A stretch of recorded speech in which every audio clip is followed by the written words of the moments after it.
Pan card user be alert. आप लोगों को पता है पैन कार्ड आज के डेट में बिल्कुल इतना ही न्यूज में है जितना कि आप लोग को कोरोना न्यूज में देखने को मिलता है। आखिर इसका क्या रीजन है?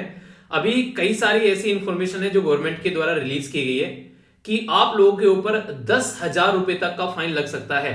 आखिर क्यों लग सकता है, क्या रीजन है और क्या क्या मुद्दे बने हुए हैं इसके पीछे, वो सारी बातें मैं बताने वाला हूं।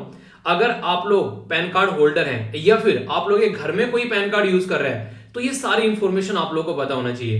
देखिए कुछ बेसिक चीजें आराम से बताऊंगा, सुनोगे सारी चीजें एक एक समझ में आएगी, एक एक कर सुन लेते हैं। सबसे पहला मुद्दा यहां पर ये निकल के आ रहा है कि अगर आप लोगों के पास में पैन कार्ड है और उसको आप लोग ये 31 मार्च 2022 तक अपने आधार कार्ड के साथ में कनेक्ट नहीं करते हैं तो आप लोग जो है अपने पैन कार्ड को इनवैलिड करार दे बैठेंगे अपने आप। कोई और नहीं करेगा, आपने खुद ने इनवैलिड कर लिया। क्यों?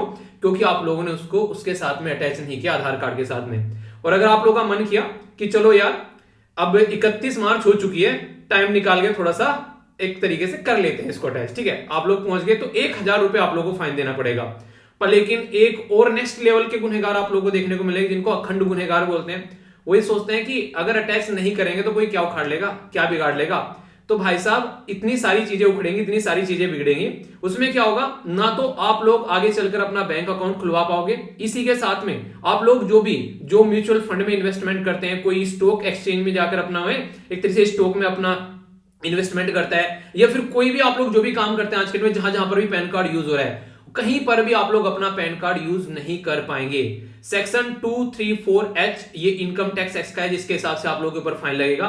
और ये सारी चीजें जो हैं, ये सारी चीजें जो भी आप लोगों की बैंक से रिलेटेड जो कनेक्टेड होती हैं वो सारी चीजें इनवैलिड आप लोगों की करार हो जाएगी अगर आप लोगों ने अपना पैन कार्ड जो है वो अपने आधार कार्ड के साथ में कनेक्ट नहीं किया। ये तो हो गया भाई साहब एक एरिया जिसके बारे में बताना था। अब दूसरे वाला एरिया वो और भी ज्यादा इंटरेस्टिंग है। वो क्या है?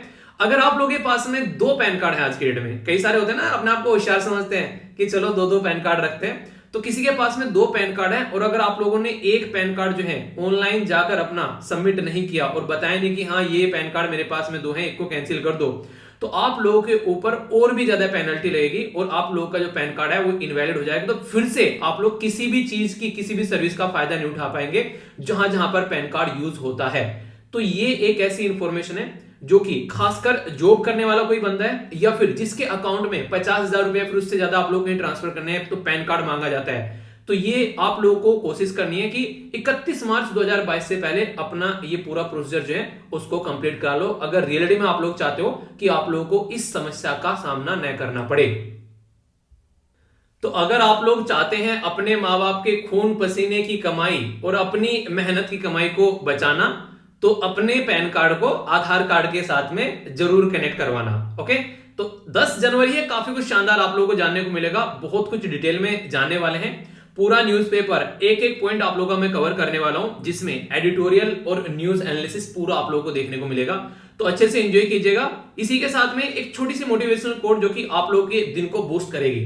बात की जा रही है कि जिनके ऊपर जिम्मेदारियों का बोझ होता है उनके पास रूठने और टूटने का वक्त नहीं होता है। आप लोगों ने नॉर्मली देखा होगा घर में कितनी भी बड़ी दिक्कत हो, कितनी भी बड़ी प्रॉब्लम परेशानी क्यों ना हो, आप लोगों के पेरेंट्स जो है ना आप लोगों को सोचते हैं कि यार बच्चों तक ये दिक्कत नहीं पहुंचनी चाहिए, बच्चा जो काम कर रहा है ना उसको वो काम करने दो, उसको उसकी जिंदगी को सही से लेकर चलने दो, उसको टेंशन नहीं देनी है। तो सारी रेस्पॉन्सिबिलिटी अपने ऊपर ले लेते हैं, सारी टेंशन अपने ऊपर ले लेते हैं और आप लोगों के सामने हमेशा आप लोग को हंसते हुए नजर आएंगे जैसे कि जिंदगी ना बड़ी सॉफ्ट चल रही है, बड़ा मजा आ रहा है जिंदगी जीने में। ये नॉर्मली आप लोगों को हमेशा पेरेंट्स बच्चों के लिए करते हुए नजर आते हैं और बच्चे को जरा सा भी कुछ हो जाए वो नहीं सोचेगा कि अपनी प्रॉब्लम को अपने तक ही सीमित रखे उसको सुधार ले, वो तुरंत माँ बाप के पास में जाके रोने लग जाता है कि ये हो गया। तो कोशिश करो कि आप लोग भी एक रेस्पॉन्सिबल बिहेवियर दिखाओ, अपनी जिंदगी को इस तरीके से लेकर चलो कि आप लोग की जिंदगी हमेशा प्रोडक्टिव रहे और आप लोग के पेरेंट्स जो हैं वो उसको लेकर टेंशन में ना आए और उनको अच्छा लगे हमेशा, क्योंकि ऑलरेडी बहुत सारी प्रॉब्लम से जूझ रहे हैं। कम से कम ये एक ऐसा चीज लगे उनको कि हाँ हमारा बच्चा जो है वो समझदार हो रहा है। और अच्छी चीज ये होती है जब पेरेंट्स को लगने लगता है कि बच्चा समझदार हो रहा है, उनकी खुशी बढ़ने लगती है और उनको अपनी जो रेस्पॉन्सिबिलिटी है वो थोड़ी कम लगने लगती है और इससे के चलते आप लोग भी अपनी लाइफ को एक रेस्पॉन्सिबल बिहेवियर में लेकर आगे चल पाते हो। तो सारी चीजें एक दूसरे के साथ में कनेक्ट है यार। वायरस के बारे में सुन सुनकर आप लोग भी कान पक गए होंगे कि यार वायरस ने ये कर दिया, कोरोना वायरस, ओमिक्रॉन, उसका भाई, उसका बहन, उसकी सिस्टर, उसका चाचा, पता नहीं कौन कौन से वायरस आप लोगों ने सुन लिए। पर लेकिन सिंपल सा क्वेश्चन अगर आप लोगों से पूछ लो तो क्या आप लोग आंसर कर पाओगे? देखता हूं कौन कौन आंसर करता है। ए change in the virus genetic sequence, इसको क्या बोलते हैं? म्यूटेशन, स्ट्रेन या वेरिएंट, या फिर नन ऑफ द अबव। तो देखता हूं कौन इसका सही आंसर बताता है। और म्यूटेशन, स्ट्रेन और वेरिएंट में क्या डिफरेंस है, ये अभी मैंने आप लोगों को कल ही वीडियो के अंदर बताया था, जो शाम को 8:30 बजे वीडियो आती है। तो देखता हूं कौन कौन इसका सही आंसर देता है इसमें से, और तीनों का डिफरेंस भी अगर आप लोग बता पाओ तो वो भी मुझे काफी अच्छा लगेगा इसके बारे में बताना। एक बड़ा ही यहां पर एक सिंपल सा क्वेश्चन है, ज्यादा टफ नहीं है, पर लेकिन ये इसलिए न्यूज में है, जितना ज्यादा यहां पर कोरोना न्यूज में उतना ही ज्यादा पैरेलल में आप लोगों को ये न्यूज में नजर आएगा। बात की जा रही है इंडियन रिसर्च फंड एसोसिएशन। आप लोगों को सुनने में लग रहा होगा यार ये नाम तो सुना नहीं है, नहीं सुना होगा, क्यों? क्योंकि ये पुराना नाम है किसका? Indian council of medical research, जिसको आईसीएमआर बोलते हैं। और जब से कोरोना न्यूज में, आईसीएमआर भी उतना ही न्यूज में है, ठीक है। तो ये नहीं होता है जैसे कि आप लोगों ने देखा होगा कई बार कि कई सारे बच्चों का यूपीएससी में सिलेक्शन हो जाता है तो उनके पेरेंट्स भी फेमस हो जाते हैं, ठीक है, जिन्होंने बहुत बड़ा रोल प्ले किया होता है उसकी जो स्टडी में, ठीक है। तो इसी तरीके से यहाँ पर ये आईसीएमआर फेमस हो गया कोरोना की वजह से बहुत ज्यादा है। आप लोगों को ये बताना है यहाँ पर इसके बारे में कि कौन सी जो डेट है वो सही है। तो यहाँ पर जो इसका कौन सा ईयर जो सही है ये बताना है। 1948, 1949, 1915 या 1951 कब यहाँ पर इसका नाम चेंज किया गया था इंडियन रिसर्च फंड एसोसिएशन का आईसीएमआर में। तो ये मैंने डिटेल में आप लोगों को बताया था। जब आंसर बताऊंगा तो फिर इसके बारे में आप लोगों से डिस्कस करूंगा।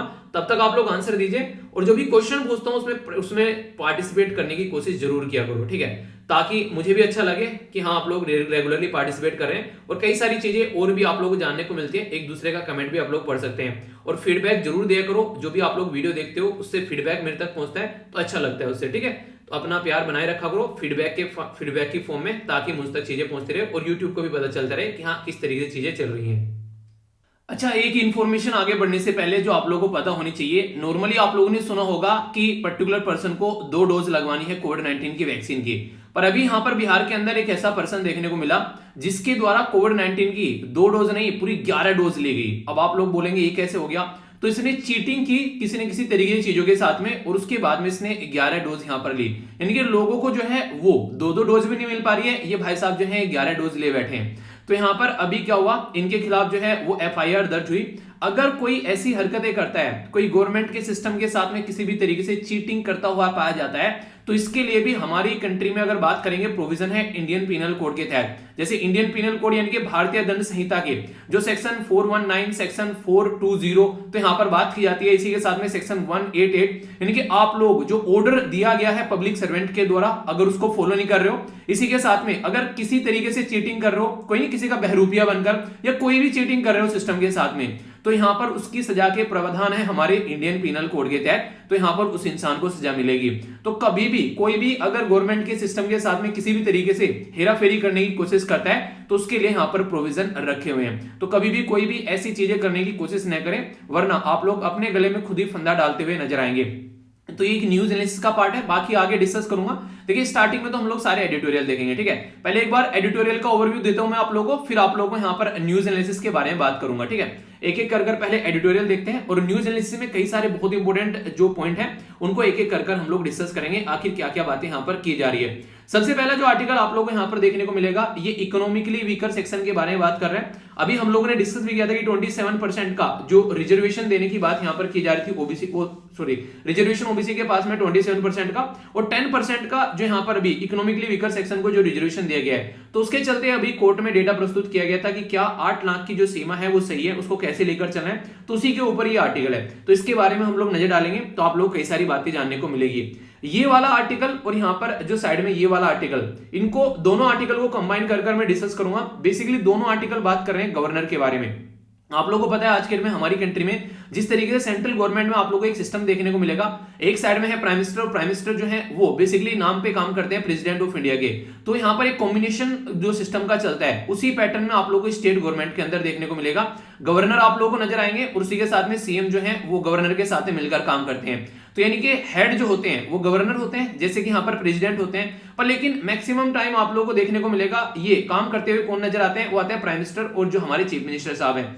पर लेकिन होता क्या है, जैसा हमारे संविधान ने एक अरेंजमेंट प्रोवाइड करा रखी है, तो दोनों के बीच में एक बैलेंस होना चाहिए, वो बैलेंस नहीं टिक पाता है। अभी कई सारे राज्य की यहाँ पर बात की जा रही है, यहाँ पर केरला के बारे में बात की जा रही है, महाराष्ट्र में भी रिसेंटली एक केस देखने को मिला था जिसमें लोकल एरिया में इलेक्शन कंडक्ट कराने की डेट के बाद में था। तो गवर्नर और जो यहाँ पर बेसिकली गवर्नमेंट के बीच में रस्साकसी हो गई, तो उसकी वजह से यहाँ पर इशू देखने को मिला। वेस्ट बंगाल में आप लोगों को रेगुलर इशू देखने को मिलता ही है। यहाँ पर जब भी गवर्नर के बारे में बात करते हैं और यहाँ पर वेस्ट बंगाल की गवर्नमेंट के बारे में बात करते हैं, तो वहां पर भी इशू निकल कर आता है। अभी रिसेंटली ऐसा ही इशू यहाँ पर तमिलनाडु के अंदर निकल कर आया, जब NEET की यहाँ पर बेसिकली परीक्षा के बारे में बात की गई, तो उसके लिए एक ऑर्डिनेंस लेकर आने की बात की जाती थी, उसके चलते यहाँ पर चीजें थी, तो वहां पर भी बीच में रस्साकसी होती नजर आई। अभी चांसलर के बारे में जब बात करते हैं स्टेट के अंदर में, तो यूनिवर्सिटी के जो चांसलर होते हैं वो होते हैं गवर्नर। तो वहां पर केरला के अंदर अभी यहाँ पर कुछ ऐसी वाइस चांसलर की पोस्ट को लेकर अभी दिक्कतें देखने को मिल रही थी कि कैसे अपॉइंट करना है, कौन क्या चीजें चलेंगी। तो वहां पर भी गवर्नर और केरला की जो गवर्नमेंट के बीच में रस्साकसी देखने को मिली। तो सारे जो जितने भी यहाँ पर भी रिसेंटली केस निकल कर आए, उन सारे केस को कंबाइन कर यहाँ पर डिस्कस किया जा रहा है कि किस तरीके की चीजें जो है वो आगे लेकर चलनी चाहिए। ठीक है, तो एक तरीके से आप लोग बोल सकते हैं कि पूरा गवर्नर का जो सिस्टम होता है उसको समझाने की कोशिश की गई है कि गवर्नर को कैसे काम करना चाहिए। तो दोनों आर्टिकल में वही सारी बातें, तो दोनों आर्टिकल को कंबाइन कर एक गवर्नर के ऊपर आप लोगों का पूरा पॉलिटिकल चैप्टर यहां पर कवर हो जाएगा, जिससे कि कोई भी दिक्कत आप लोगों को देखने को नहीं मिलेगी। तो इसके बारे में अच्छे से समझेंगे दोनों आर्टिकलों को कंबाइन कर। नीचे वाला जो आर्टिकल है यहाँ पर अभी बताया गया NSO के द्वारा कि हमारी कंट्री में ग्रोथ क्या रहने वाली है, ठीक है, और ओमिक्रॉन का इंपैक्ट क्या पड़ता हुआ नजर आएगा। तो उसी के चलते कुछ डेटा है, हालांकि डेटा इंपॉर्टेंट नहीं होता है क्योंकि ये चेंज होते रहते हैं जैसे जैसे कोविड-19 का इंपैक्ट पड़ रहा है, जो भी है आगे चलकर जो डेटा आएगा, याद रखना इकोनॉमिक सर्वे और इसी के साथ में जो बजट का डेटा आएगा वो आप लोगों को ढंग से तैयार करना है, उसको आप लोग अच्छे से एंजॉय करना है, वो आप लोगों को बहुत फायदा पहुंचाएगा। ठीक है सॉरी, तो उसको अच्छे से तैयार करना है। इसके ऊपर हम लोग एक ओवरव्यू लेंगे जो कि आप लोग काफी कुछ जानने को मिलेगा। ठीक है, इसी के साथ में यहाँ पर बात की जा रही है मीडिएशन के बारे में। मीडिएशन क्या होता है, यानी कि कोर्ट में ना जाकर अपने आप मिलकर काम कर लेना बैठकर, तो उसके बारे में बात की जा रही है। तो समझेंगे कुछ इंपॉर्टेंट बातें अभी यहाँ पर क्या क्या चीजें हो सकती है, इसके बारे में कुछ बातें आप लोगों को जानने को मिलेगी। ये वाला जो आर्टिकल है यहाँ पर, ये नॉर्मली ऐसे आर्टिकल कम ही देखने को मिलते हैं, मुझे ये थोड़ा डिफरेंट आर्टिकल लगा। बताया जा रहा है कि मास्क को कैसे पहनना चाहिए आप लोगों को, इसी के साथ में कैसे कैसे मास्क मार्केट में जो यूज करने चाहिए आप लोगों को, उसके बारे में एक अवेयरनेस से रिलेटेड एक आर्टिकल है।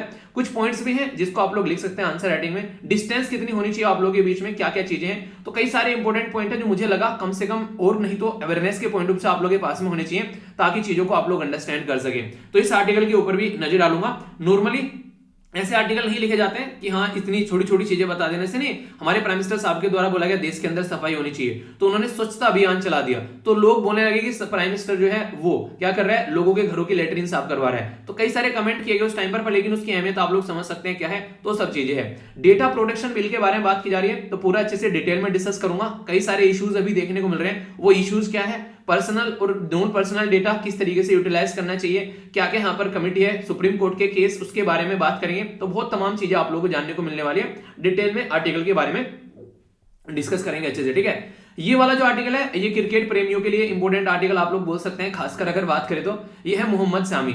अभी मोहम्मद सामी जो है यहाँ पर इनके द्वारा ये टॉप 200 जो विकेट लेने वाले यहाँ पर प्लेयर बन गए, टॉप 200 विकेट लेने वाले प्लेयर बन गए हमारी कंट्री में। इससे पहले ये खिताब जो था ये कपिल देव जी, जाहिर खान, इसी के साथ में जो सुशांत शर्मा, वो सुशांत याद आ गया बेचारा, यार हद हो गई। मतलब अब तक ना केस चला हुआ है, देखो ये होती है पावर गेम, मतलब अब तक का केस का सोल्यूशन नहीं निकल रहा है किधर को भी। बंदा जो है उसकी जान चली गई एक तरीके से, और अब तक भी उसको दबाने की कोशिश की जा रही है। बिहार के इलेक्शन के टाइम पर केस उठाया गया, पर फिर से वहां पर दबा दिया उसको। तो ये सिचुएशन देखो आप लोग, मतलब ये होता है एक तरीके से पावरफुल लोगों का खेल, जहां पर एक ऐसा बंदा जैसे जैसे मेहनत करके कहां से कहां पहुंचा बंदा, आसान नहीं था वो उसके लिए। ठीक है, उसके बाद भी आप लोग देखते हैं, तो सोचने वाली बात है यहाँ पर कि किस तरीके से आप लोग देखते हैं। ठीक है, यहाँ पर बात की जा रही है। नेक्स्ट यहाँ पर आप लोगों को देखने को मिलेंगे, इनका नाम है जवगल श्रीनाथ। तो यहाँ पर नेक्स्ट यहाँ श्रीनाथ, इसी के साथ में यहाँ पर ये मोहम्मद सामी, तो 5वें नंबर के प्लेयर बन गए जिसने 200 विकेट यहाँ पर ले लिए। तो वनडे टाइप में हो सकता है कोई आप लोगों से इस तरीके का क्वेश्चन बन जाए। ठीक है, यूपीएससी में तो मुझे नहीं लगता है कोई ऐसे क्वेश्चन पूछेगा। तो पूरा डेटा पॉइंट है ये, अगर आप लोगों को देखना भी है तो मैं आप लोगों को टेलीग्राम पर प्रोवाइड करा दूंगा, क्योंकि आप लोग जाकर देख सकते हैं। यहाँ पर ESLV PDF है, सारी चीजें मैं यहाँ पर आप लोगों को प्रोवाइड कराता हूँ। कल एक बहुत ही प्यारा आर्टिकल मैंने यहाँ पर आप लोगों को प्रोवाइड कराया था, और ये काफी इंपॉर्टेंट भी था अगर आप लोग इसको ढंग से देखेंगे। ठीक है, तो यहाँ पर इसके बारे में मैं आज भी आप लोगों से डिस्कस करूंगा। ये आप लोगों को डेली एक आर्टिकल पढ़ने के लिए देता हूं, तो इसको आप लोग जरूर पढ़ा करो ताकि लंबे समय तक चीजों को याद रख पाओ। कल दोनों पेपर जो भी होते हैं GS के मैंने आप लोगों को प्रोवाइड करा दिए, और जैसा कि मैंने बोला था टेंशन मत लेना, सारी चीजें मैं टाइम टू टाइम आप लोगों की कवर करता हुआ चलूंगा। सारे जो भी क्वेश्चन है आप लोगों के, ये मैं आप लोगों से डिस्कस करता हुआ चलूंगा आर्टिकल्स के अंदर। जब भी टाइम मिलता रहेगा एक एक क्वेश्चन आप लोगों से डिस्कस करता हुआ मैं चलता रहूंगा, ठीक है, ताकि आप लोग अंडरस्टैंड कर सकें कि कैसे हम लोग पढ़ रहे हैं, कैसे आर्टिकल आ रहे हैं और किस तरीके से आप लोग को समझ में आएगा कि सारे आर्टिकल मैक्सिमम आप लोग को देखने को मिलेंगे करंट के बैकग्राउंड में आप लोगों से पूछे जाते हैं। तो ये हम लोग सारे डिस्कस करते रहेंगे, ठीक है। एसए के बारे में मैंने बोला था आप लोगों को, तो वीकेंड आते ही एसए के बारे में आप लोगों से बात करूंगा। अब की बार तो टाइम नहीं मिला, पर अगला जो वीकेंड आएगा, अगला फिर उससे अगला, मैं आप लोगों से इसमें एसए डिस्कस किया करूंगा, जिससे कि आप लोग चीजों को समझ पाएं कम से कम। और एक बच्चा बोला था कि सर कोटेशन जो है ऐसी यूज करना थोड़ा स्टार्ट करते हैं, जैसे नहीं मैं मोटिवेशनल कोटेशन डिस्कस करता हूं, तो मोटिवेशनल कोटेशन तो रखेंगे, एक कोटेशन आप लोग ऐसे भी दिया करूंगा जो कि आप लोग आंसर राइटिंग में यूज कर सकते हैं, ठीक है। तो उसको भी हम लोग देखें, क्योंकि कई सारे ऐसे जो भी आए हैं निबंध, वो सारे किसी न किसी फिलोसफर की कोटेशन आप लोगों को देखने को मिलेगी। कोई फेमस जो नहीं पोएट्री थी किसी की, उसके बारे में पूछ लिया गया, तो चेहरा चेंज कर दिया गया है निबंध का, बाकी का बैकग्राउंड फोल्डर आप लोगों को वही देखने को मिलेगा। वुमेन इंपावरमेंट के बारे में एक अलग से कोटेशन दे दी, पर लेकिन था नॉर्मली वुमेन इंपावरमेंट के बारे में, किस तरीके से सोसाइटी में वुमेन का इंपैक्ट रहता है, बहुत सारी ऐसी चीजें, छोटी छोटी बड़ी बड़ी जो भी बातें हैं वो सारी हम लोग कवर करते हुए चलेंगे, ठीक है। तो ये आप लोग ध्यान रखिएगा। और इसी के साथ में यहाँ पर अगर आप लोग चाहते हैं कि आंसर राइटिंग ग्रुप भी आप लोग ज्वाइन कर लीजिए, तो यहाँ पर आप लोग इसको जरूर ज्वाइन करना। कई सारे बच्चे जो हैं वो रेगुलर यहाँ पर आंसर दे रहे हैं, ठीक है। तो अगर आप लोग उसको अपने डिस्कशन का पार्ट बना लेंगे तो फिर कोई दिक्कत देखने को नहीं मिलेगी। तो 3 ये ग्रुप है, इनको आप लोग पार्ट बनाइए, सारी चीजें आप लोगों को देखने को मिल जाती है। कल था संडे, और संडे को मैं आप लोगों को हमेशा देता हूं एक जो आप लोगों की केस स्टडी होती है, और ये केस स्टडी वही होती है जो लास्ट ईयर एग्जाम में पूछी जा चुकी है यूपीएससी के द्वारा। तो पढ़कर आप लोग इनको अगर एक बार इस लेवल पर अपने आप को तैयार कर लोगे तो फिर एग्जाम में कंफर्टेबल फील करोगे। तो यार अपने आप को तैयार करो, कोई भी डाउट आप लोगों को चीजों को लेकर नहीं होना चाहिए, ठीक है। तो ये एडिटोरियल रहेंगे जिनके ऊपर काफी डिटेल में मैं आप लोगों से बातें करने वाला हूं, ठीक है, जो कि मैंने ओवरव्यू आप लोगों को यहां पर दिया। इसी के साथ में आप लोगों का जो न्यूज एनालिसिस देखने को मिलेगा उसमें कई सारी बातें हैं, ये तो आप लोगों को एडिटोरियल में ही कवर हो जाएगा। कुछ यहाँ पर क्या क्या केसेस निकल के आ रहे हैं, बाकी यहाँ पर बात करूंगा आईएनएस विक्रांत के बारे में। यहाँ पर ये जो सुल्ली डील इसके बारे में बात करेंगे, तो ये पूरा आर्टिकल आप लोगों के सामने जो मैंने बोला भी था आप लोगों को। थोड़ा यहाँ पर आप लोग देखते हैं अमृतसर जो यहाँ पर बेसिकली गोल्डन टेंपल के बारे में, तो कुछ बातें करेंगे। मेकाधातु प्रोजेक्ट के बारे में कुछ बातें मैं आप लोगों को बताने वाला हूँ, कहां कहां पर क्या क्या कंडीशन है। इसी के साथ में जो रिवर कावेरी है उसके बारे में थोड़ा बात करेंगे। आगे यहाँ पर कुछ बात की जाएगी पाकिस्तान से रिलेटेड, तो हमारी कंट्री में जो कोस्ट गार्ड है उसके द्वारा कुछ कारनामा किया गया, तो कोस्ट गार्ड का एरिया कहां तक रहता है, क्या काम कोस्ट गार्ड करता है, वो हम लोग जानेंगे। कुछ और बेसिक इन्फॉर्मेशन, हमारी कंट्री के जो उर्जित पटेल साहब हैं फॉर्मर गवर्नर जो आरबीआई के, वो अभी यहाँ पर कनेक्ट हो गए हैं एआईआईबी के साथ में, तो एआईआईबी के बारे में कुछ बातें आप लोगों से करूंगा। इसी के साथ में यहाँ पर प्राइम मिनिस्टर की जो यहाँ पर फोटो है वो नहीं होनी चाहिए हमारे जो सर्टिफिकेट पर, खासकर जहां पर अभी इलेक्शन हो रहे हैं तो वो बातें की जा रही है। जल्लीकट्टू के बारे में कुछ बात करेंगे, और यहाँ पर कुछ राफेल का मुद्दा, और बाकी आप लोगों के सामने यहाँ ये रहेगा, और एक दो न्यूज हो रहा है। तो पूरा डिटेल में आप लोग अच्छे से कनेक्ट रहिएगा, एंड तक आप लोगों को बहुत कुछ जानने को मिलने वाला है। इसके चलते बहुत सारी बातें आप लोग समझ पाओगे, ठीक है।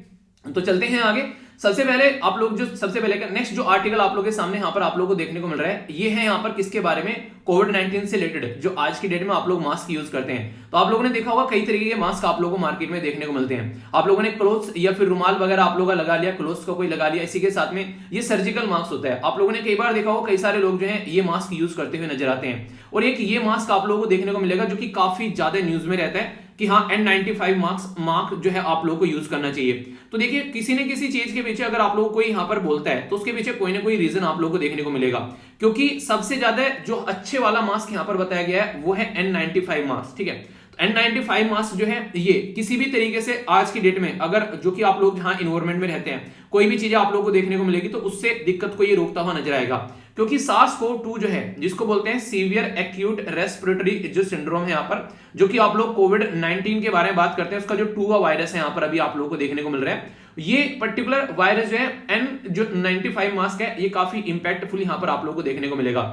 सोचिए यहाँ पर आप लोग सड़क पर जा रहे हैं, सड़क पर एक पर्टिकुलर पर्सन है जो कि आप लोगों से आगे चल रहा है, ठीक है। उसने क्या किया, खांसा, तो खांसा उसने या फिर छींका या फिर थूका, तो उसकी जो भी खांस की उसकी वजह से जो भी उसका जो नहीं एक तरीके उसके जो सलाइवा होगा, जो भी उसकी लार होगी, उसके कुछ कण ऐसे होंगे बहुत माइन्यूट से जो कि एयर में थोड़ी देर तक यहाँ पर टिके रहते हैं, ठीक है। और पीछे से आप लोग आ रहे हैं, मान लीजिए आप लोग बाइक पर हैं, ठीक है, तो तुरंत आप लोग का मान लीजिए वो जो उसके जो इस तरीके लार के जो भी उसके कण है वो आप लोग के चेहरे पर गिरते हैं, तो उससे क्या होगा, ये कहीं ना कहीं ये जो मास्क है ये प्रॉपर वे में आप लोगों को सेव कर पाएगा। नॉर्मल तरीके से जो दूसरे मास्क हैं वो आप लोगों को सेव नहीं कर पाते हैं। और एक डिस्टेंस के बारे में बात की जा रही है, लगभग 2 मीटर की डिस्टेंस यानी कि 6.5 फीट की जो डिस्टेंस है वो नॉर्मली हम लोग को याद रखनी चाहिए। पर लेकिन जैसे आप लोगों को देखने को मिलता है किसी रिलीजियस स्पॉट पर हम लोग जाते हैं जहां पर कोई रिलीजन सेलिब्रेट कर रहा है, कोई फेस्टिवल, इसी के साथ में इलेक्शन के बारे में आप लोग बात कर लीजिए, कहीं भीड़ भाड़ आप लोग को देखने को मिलेगी, कहीं पर भी मार्केट के अंदर सब्जी मंडी में आप लोग चले जाएंगे आज की डेट में, सारी जो भी रूल और रेगुलेशन है उनकी धज्जियां उड़ती हुई नजर आती है। जो थर्ड वेव भी बताई जा रही है कि आगे आने वाले टाइम में थर्ड वेव देखने को मिल सकती है, जिसके चलते अभी मैंने आप लोगों को बताया हमारी कंट्री में कितने सारे केस निकल कर आ गए,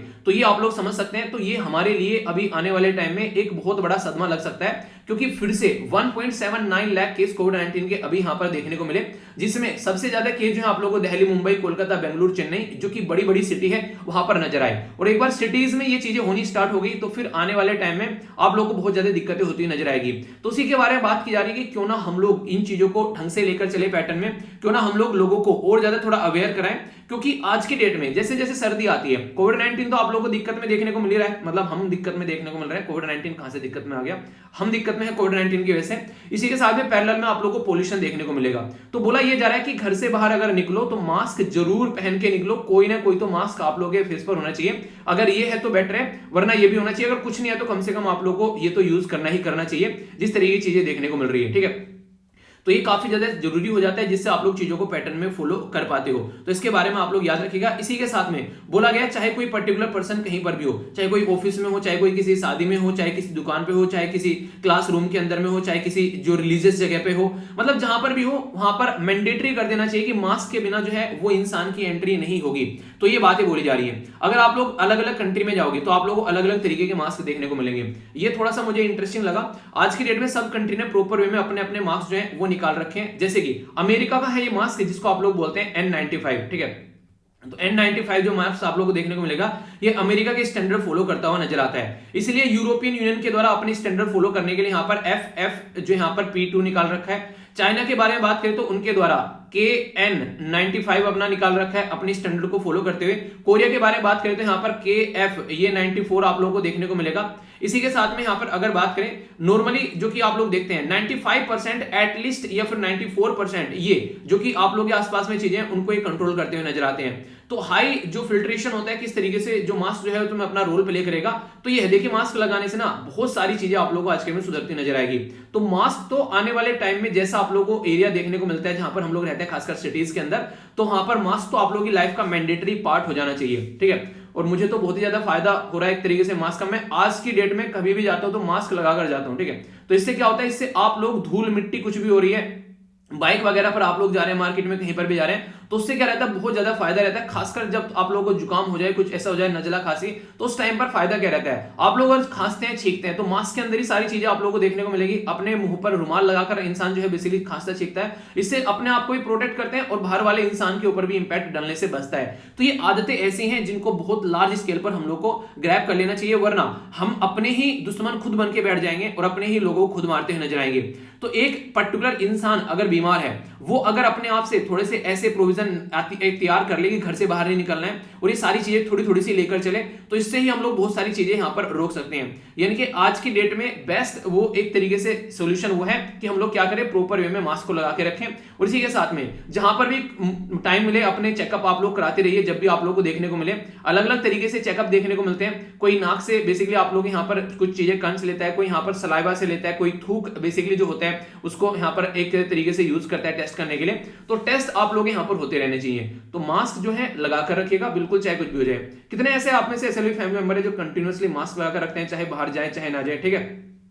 तो यहाँ पर मास्क जरूरी होना चाहिए। तो ये काफी इंपॉर्टेंट है, खासकर इसके चलते आप लोग बहुत सारी चीजें अपने आप से प्रोटेक्ट कर पाएंगे, ठीक है। तो ये है इसके बारे में आर्टिकल। आई होप कि आप लोगों के माइंड में इसको लेकर क्लैरिटी आएगी और दूसरों को भी यार ये चीजें शेयर करा करो, ठीक है। ऐसा नहीं कि आप लोग अपने तक ही ये चीजें रखोगे, तो ये जरूरी है जिसके बारे में आप लोगों को दूसरों तक भी बातें शेयर करनी है, ओके। अभी आगे चलते हैं, एक छोटा सा आर्टिकल इसके बारे में एक ओवरव्यू में आप लोगों को देता हूं। बात की जा रही है एनएसओ के बारे में, ठीक है। इसको बोलते हैं नेशनल स्टैटिस्टिकल ऑफिस। एनएसओ के बारे में जब हम लोग बात करते हैं तो अभी हमारी कंट्री में ग्रोथ कैसे रहने वाली है उसके बारे में इसके द्वारा एक डेटा प्रस्तुत किया गया। तो उसी के चलते यहाँ पर ये आर्टिकल आया। तो जो नेशनल स्टैटिस्टिकल जो ऑफिस है उसके द्वारा अभी यहाँ पर जो एस्टिमेशन लगाया गया कि हमारी कंट्री में जो ग्रोथ रहने वाली है तो बोला गया कि यहाँ पर लगभग आप लोगों को देखने को मिलेगा 9.2 इसके द्वारा बताई गई है हमारी कंट्री की ग्रोथ जो है वो रहने वाली है। ठीक है, ये ग्रोथ कैसी है, ये जीडीपी की ग्रोथ है। जीडीपी क्या होता है, जिसको बोलते हैं ग्रोस डोमेस्टिक प्रोडक्ट, यानी कि एक साल के अंदर हमारी कंट्री की फिजिकल बाउंड्री के अंदर जितनी भी आप लोगों को आज की डेट में बेसिकली गुड्स एंड सर्विस आप लोगों को देखने को मिलेगी, तो उसके बारे में यहाँ पर ये बात कर रहे हैं। और आप लोगों ने देखा होगा जीडीपी के बारे में आप लोगों से क्वेश्चन भी पूछा गया। ठीक है, जो कई सारे मतलब जीडी ग्रोथ के बारे में क्वेश्चन पूछे जाते हैं, बजट के बारे में आप लोगों से क्वेश्चन पूछ जाते हैं। तो ये सारी चीजें ऐसी होती हैं कि आप लोग ये क्वेश्चन पूछे जाए चाहे ना पूछे, आप लोग इनको पार्ट्स को भी यूज कर सकते हैं अलग अलग। ग्रोथ जो है वो नॉर्मली आप लोगों से पूछ लिया जाता है, अब ग्रोथ किसी भी एरिया में हो सकता है। तो जब ग्रोथ की हम लोग बात करते हैं ना, तो ग्रोथ का मतलब क्या होता है, ग्रोथ का मतलब ये नहीं होता है कि जैसे कि आप लोग आज के में अगर यहाँ पर है, ठीक है, तो आप लोग यहाँ से आप लोग नीचे चले गए यहाँ से, ठीक है, फिर आप लोग ऊपर आ रहे हैं, फिर नीचे आ रहे हैं, फिर ऊपर आ रहे हैं। तो जहां से आप लोग लास्ट ईयर जहां पर है उससे जितना ऊपर बढ़े हैं उसको ग्रोथ बोलते हैं, ना कि जहां पर आप लोग नॉर्मली रहते हैं उससे ग्रोथ बोलेंगे। ठीक है, तो जहां पर नीचे चले गए तो वहां से वो ग्रोथ पूरा काउंट होता है। तो मान लीजिए नीचे चला गया इंसान, तो पहले तो एवरेज पर आएगा, फिर ऊपर बढ़ना स्टार्ट होगा। तो इस तरीके से ग्रोथ काउंट यहां पर होता है। तो अगर ग्रोथ बहुत ज्यादा आ रहा है तो वो देखना पड़ेगा आ कहां से रहा है, यानी कि पहले एवरेज से आ रहा है या फिर नीचे गड्ढे में गिर गए थे उससे फिर ऊपर उठकर आ रहा है, वो आ रहा है। तो जो ग्रोथ ज्यादा देखने को मिल रहा है वो इसका मतलब है कि पहले बहुत ज्यादा गड्ढे में जा चुके हैं, उससे निकल कर आ रहा है। तो ये तो जीडीपी आप लोगों ने नॉर्मली सुना होगा, एक होता है जीवीए। ठीक है, तो ये भी काफी इंपॉर्टेंट टर्म है जो अभी न्यूज में देखने को मिलते हैं, जो कि आप लोग को ग्रोस वैल्यू एडिड के तौर पर आप लोग बोलते हैं। ठीक है, तो ये भी आप लोग याद रखिएगा, एक इंपॉर्टेंट टर्म है। इसके बारे में खासकर पर्टिकुलर एरिया के बारे में बात करता है, कहां पर क्या क्या चीजें हो रही हैं। जैसे यहां तक जीडीपी हो गया, पूरी एक उसके बारे में बात करेगा कि एक तरीके से नहीं पूरे कंट्री की कैसी इकोनॉमी चल रही है, पर यहां पर पर्टिकुलर एरिया के अंदर क्या क्या ग्रोथ हो रही है ये उसके बारे में बात करता है। ठीक है, तो ये छोटी छोटी से पॉइंट है जो कि आप लोगों को पता होना चाहिए, तो इसके बारे में यहाँ पर बात की जा रही है। और सारा जो प्रोग्राम यहाँ पर जो चेक किया जाता है कि जीडीपी कैसी चल रही है, कैसी रहने वाली है, जो सारी चीजें चेक करती है, ये अभी जो प्रस्तुत किया गया है, बहुत सारी चीजें आप लोगों को बजट में और इकोनॉमिक सर्वे में जानने को मिलेगी। बाकी एक ऑर्गेनाइजेशन है हमारी कंट्री में जिसको नेशनल स्टैटिस्टिकल ऑफिस आप लोग बोलते हैं, हिंदी में राष्ट्रीय सांख्यिकी कार्यालय बोलते हैं। इसको आप लोग याद रख सकते हैं, इंपॉर्टेंट ऑर्गेनाइजेशन है, कई बार क्वेश्चन आप लोगों से बन जाता है। क्यों? क्योंकि रिसेंटली इसके नामांकन जो है वो कई सारे किए गए, चेंज किया गया कई बार। तो सेंट्रल स्टैटिस्टिकल इंस्टीट्यूट पहले बोलते थे, तो इंस्टीट्यूट से इसको चेंज कर दिया गया, आगे चलकर इसको सेंट्रल स्टैटिस्टिकल ऑर्गेनाइजेशन बोलने लगे। तो सीएसआई से इसको सीएसओ कर दिया। फिर आगे लगा यहां पर कि यार सीएसओ तो सीएसओ ही रखते हैं, पर लेकिन इसके नाम के अंदर कुछ चेंज करेंगे, तो सेंट्रल स्टैटिस्टिक्स ऑफिस कर दिया इसको ऑर्गेनाइजेशन से हटाकर।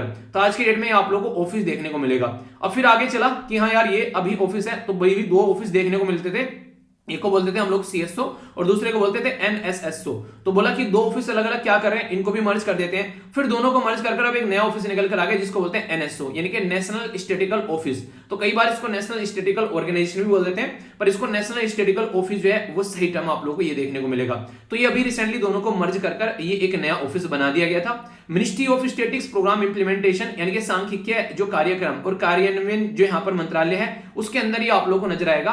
और ये मंत्रालय भी कोई ज्यादा पुराना नहीं है, 1999 में यहाँ पर डिपार्टमेंट ऑफ स्टैटिस्टिक्स एंड जो डिपार्टमेंट ऑफ प्रोग्राम इंप्लीमेंटेशन को मर्ज कर यहाँ पर ये पर्टिकुलर मंत्रालय बनाया गया था। तो डेटा को इकट्ठा करने का काम यहाँ पर ये बेसिकली करते हुए हमारे देश में नजर आते हैं। तो ये कोई नहीं पूछेगा आप लोगों से क्या क्या चीजें चल रही हैं, फैक्चुअल इंफॉर्मेशन ये कटती हुई पिटती हुई नजर आती है, कभी बढ़ गई कभी घट गई। ठीक है, तो ये एक तरीके से आप लोग एक बार को एक इग्नोर कर सकते हो थोड़ा, पर लेकिन ये स्टैटिक पोर्शन आप लोगों से बैकग्राउंड में जरूर पूछ ले आते हैं। ठीक है, तो इसके बारे में हल्का सा आइडिया रखिएगा कि हाँ इतना कुछ एस्टिमेशन लगाया गया। फिलहाल रिसेंटली कोई अगर एग्जाम में क्वेश्चन बनता है तो कंफ्यूजन आप लोगों को उसको लेकर नहीं होना चाहिए। ठीक है, आगे बढ़ते हैं। नेक्स्ट जो इंपॉर्टेंट यहाँ पर बात की जा रही है ये है डेटा प्रोटेक्शन बिल के बारे में।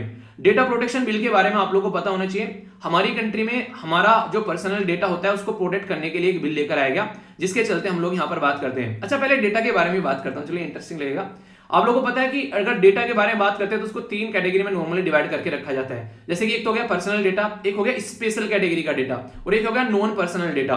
तो ये माना जाता है कि नॉन पर्सनल डेटा जो है वो आप लोग बेसिकली मार्केट में यूज कर सकते हैं, उसके ऊपर कोई ज्यादा प्रतिबंध नहीं होने चाहिए। जैसे कि कोई कंपनी का रजिस्ट्रेशन नंबर हो गया, आप लोग की ईमेल आईडी होगी कोई भी, ठीक है, इस तरीके से कोई इंफॉर्मेशन हो गई, कोई इस तरीके से जो भी आज के डेट में आप लोग को देखने को मिलता है। तो ये सारी कुछ ऐसी चीजें जो कि आज की डेट में आप लोग का कहीं भी जाते हैं तो बोलते हैं कि अपनी ईमेल आईडी बता दो। ठीक है, तो एक तरीके से कोई लीगल एंटिटी से रिलेटेड इंफॉर्मेशन हो रही, डेटा रिलेटेड टू कोई एक पर्टिकुलर इंडिविजुअल जहां पर कोई डिसीज्ड है, ठीक है, कोई इंडिविजुअल जिसकी डेथ हो चुकी है उसके बारे में अगर बात करें तो ये आप लोग पब्लिक में रख सकते हैं। पर लेकिन किसी क्रिमिनल रिकॉर्ड हो गए, कोई उल्टी सीधी चीजें, रिलीजन, वो सब चीजें, बिलीफ उसके बारे में, ब्लड ग्रुप के बारे में, पुलिस जो उसके रिलेटेड जो पॉलिटिकल जो स्टैंड है, वो सारी चीजें, तो ये एक अलग कैटेगरी में आ जाता है। ठीक है, तो ये थोड़ा सा एक स्पेशल कैटेगरी में आता है। पर लेकिन आप लोग बात करें अगर यहाँ पर, ऐसा नहीं है कि देखिए यहाँ पर मैंने बोला आप लोगों का ईमेल एड्रेस, ठीक है, पर ईमेल एड्रेस में यहाँ पर बात की जा रही है, इन्फॉर्मेशन जो है वो यहाँ पर कंपनी से रिलेटेड, कंपनी का ईमेल एड्रेस, पर अपना आप लोग चाहे तो ये आप लोग पर्सनल डेटा में आ जाता है कि हाँ मेरा ईमेल एड्रेस कैसे चला गया। क्योंकि अगर कहीं एक बार ईमेल एड्रेस चला जाता है या फिर आप लोग का फोन नंबर चला जाता है, तो बहुत सारे मेल उल्टे सीधे फोन आप लोग को आते हुए नजर आएंगे, भाई साहब क्रेडिट कार्ड ले लो, आप लोग लोन ले लो,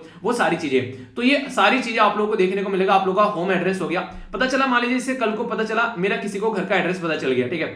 अब बहुत सारे बच्चे ऐसे हैं जो कि चाहते हैं मिलना कि हाँ सर से मिलते हैं। अब मान लीजिए घर पर मैं हूं नहीं, वहां पर पता चला बहुत सारे बच्चे वहां पर घर पे जाए बैठे हैं, ठीक है। अब घर पे मान लीजिए मम्मी पापा हैं, अब वो तो परेशान हो जाएंगे, कभी कोई आ रहा है कभी कोई आ रहा है, क्योंकि एक तरीके से आप लोग समझ सकते हैं एक पर्टिकुलर पर्सन अपने घर में एक नॉर्मल हाव भाव में रहता है। ऐसा तो है नहीं कि वो हर टाइम ऐसे जोन में है कि कोई भी आएगा उससे मिल लेगा, और एक आधा कोई इंसान आ जाए तो समझ में भी आता है। पता चला रेगुलरली इंटरवल पर 10 मिनट पर कोई ना कोई वहां पर आया जा रहा है, ठीक है। तो जब इंसान घर में आता है, थोड़ा खाना पीने का भी सिस्टम किया जाता है, उठने बैठने की अरेंजमेंट की जाती है। अब पता चला घर में ऑलरेडी कोई बीमार पर्सन है, ठीक है, उसको देखना है, अब कोई ना कोई यहाँ पर आया जा रहा है, तो ये एक अलग चीज ऐसी होती है कि किसी को पार्टी में बुला लो, शादी विवाह में बुला लो, तो वहां पर चल जाते हैं। पर एक नॉर्मल लाइफ जो होती है ना इंसान की, वो काफी ज्यादा हैम्पर हो जाती है। वो इसके चलते अपने जो नॉर्मल काम करता है डे बाय डे के, वो भी नहीं कर पाएगा। अब मान लीजिए मेरे से ही मिलने दिन में कोई 5-7 आदमी आने लगे, मेरी तो बना ली वीडियो, फिर मैं तो एक साइड में बैठ जाऊंगा उठाकर, मैंने कहा भाई साहब हो चुका काम ये तो इसीलिए यहाँ पर इसी तरीके से बोला जाता है कि पर्सनल जो डिटेल्स है ना, वो पर्टिकुलर पर्सन जो अपना पर्सनल जो काम कर रहा है उसको प्रॉपर करता रहे, उसमें कोई इंटरफेयर न करे। तो उसके चलते यहाँ पर ये सारी चीजें इस तरीके से प्राइवेट रखी जाती है। और जरूरी भी है, अगर ऐसा नहीं होगा, मान लीजिए मुझे आप लोगों से मिलना है, तो पर्टिकुलर एक डेट डिसाइड कर लो, एक लोकेशन डिसाइड कर लो, वहां पर जाकर मिल लो, समझ में आता है।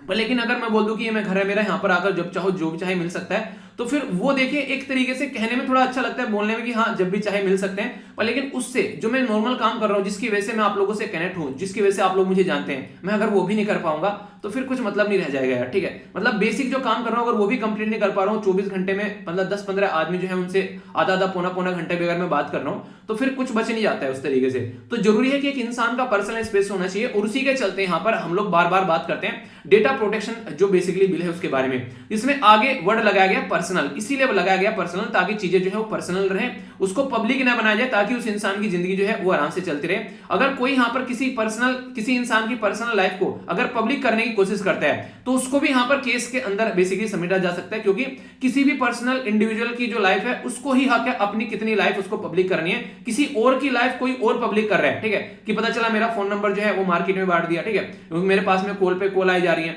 तो वो सारी चीजें नहीं होनी चाहिए। मेरी पर्सनल जो स्पेस है वो हर एक इंसान का पर्सनल स्पेस पर्सनल होना चाहिए, किसी को हक नहीं है उसको बेसिकली उसके अंदर इंटरफेयर करने का, और इसके चलते वो अपनी जिंदगी को लीड कर पाता है आसानी से, ठीक है।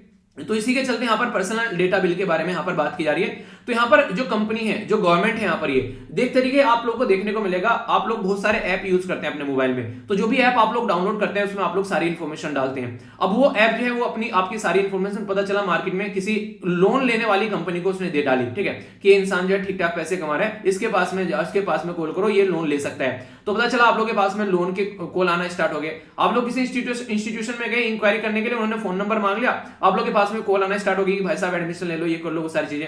तो हमेशा कोशिश करो इसके लिए अलग से एक नंबर रखो, और इन सब एक्टिविटी के लिए कोई आप लोग पेमेंट करते हैं, ऑनलाइन चीजें खरीदते हैं, उसके लिए अलग से एक अकाउंट रखो, ताकि मेन जो चीजें हैं वो आप लोग की हैम्पर ना हो। कल को जो भी उल्टी सीधी चीजें हुए वो सब इन्हीं चीजों में होती रहे। तो ये कुछ बातें आप लोगों को हमेशा ध्यान रखनी पड़ेगी।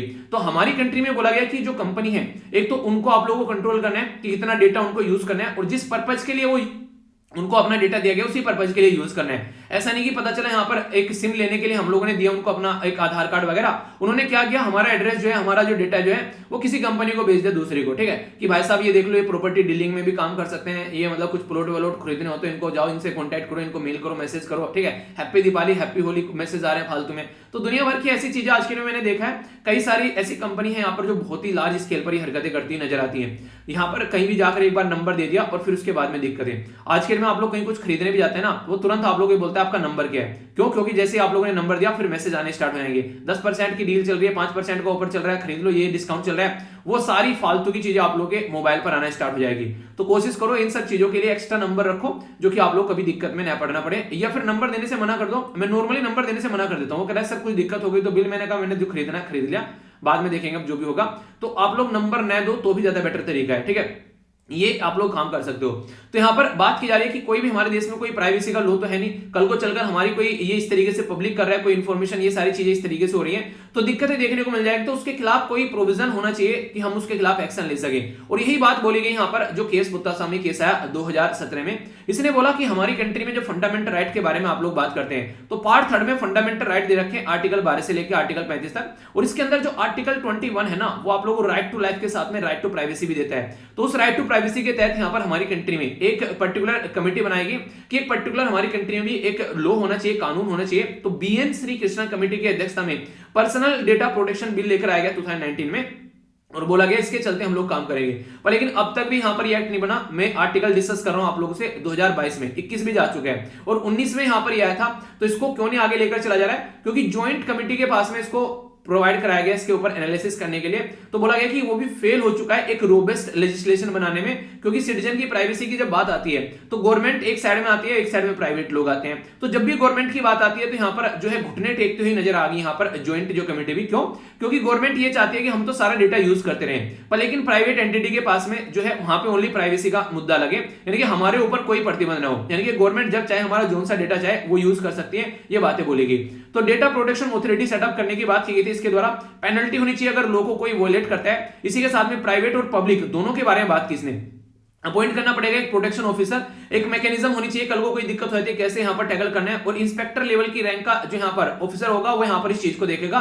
ये भी बातें की गई यहाँ पर। तो इसका मतलब क्या है कि यहाँ पर बात की जा रही है कि what is mean for the consumer. अगर कोई पर्टिकुलर कंज्यूमर है, जैसे कि डेटा है आप लोग का, ठीक है, तो डेटा कैन बी प्रोसेस्ड और the shared any entity only after consent, यानी कि मेरा डेटा जो है किसी के पास में तभी जाना चाहिए जब मैं उसमें कंसेंट दे दूं, यानी कि कोई अपने हिसाब से मेरा डेटा यूज करता हुआ घूम रहा है, ऐसा बिल्कुल नहीं होना चाहिए। तो यहाँ पर पेनल्टीज होनी चाहिए, सेफगार्ड होना चाहिए अगर मिसयूज किया है पर्सनल डेटा का। जो मैंने अभी आप लोगों को बताया, किसी का एड्रेस प्रोवाइड करा दिया, किसी का फोन नंबर प्रोवाइड करा दिया, तो ये उसकी इच्छा के बगैर आप लोग नहीं कर सकते। ये सारे प्रोविजन इस ड्राफ्ट के अंदर रखे गए हैं। तो डेटा को कैटेगराइज किया गया था। यहाँ पर मैंने बोला भी जनरल हो गया, सेंसिटिव हो गया, और क्रिटिकल इन्फॉर्मेशन में यहाँ पर आप लोगों को देखने को मिलेगा कि कौन सी चीजें आप लोग शेयर कर सकते हैं। तो जनरल चीजें आप लोग एक बार को शेयर कर सकते हैं, पर लेकिन सेंसिटिव और क्रिटिकल इन्फॉर्मेशन नहीं, ठीक है। गवर्नमेंट के ऊपर भी बोला गया कि गवर्नमेंट को यहाँ पर पावर प्रोवाइड कराएगी कि किस तरीके से यहाँ पर नॉन पर्सनल जो डेटा है उसको आप लोग कंपनीज के लिए ले सकते हैं, यानी कि पर्सनल डेटा को आप लोग नहीं ले सकते हैं, ठीक है।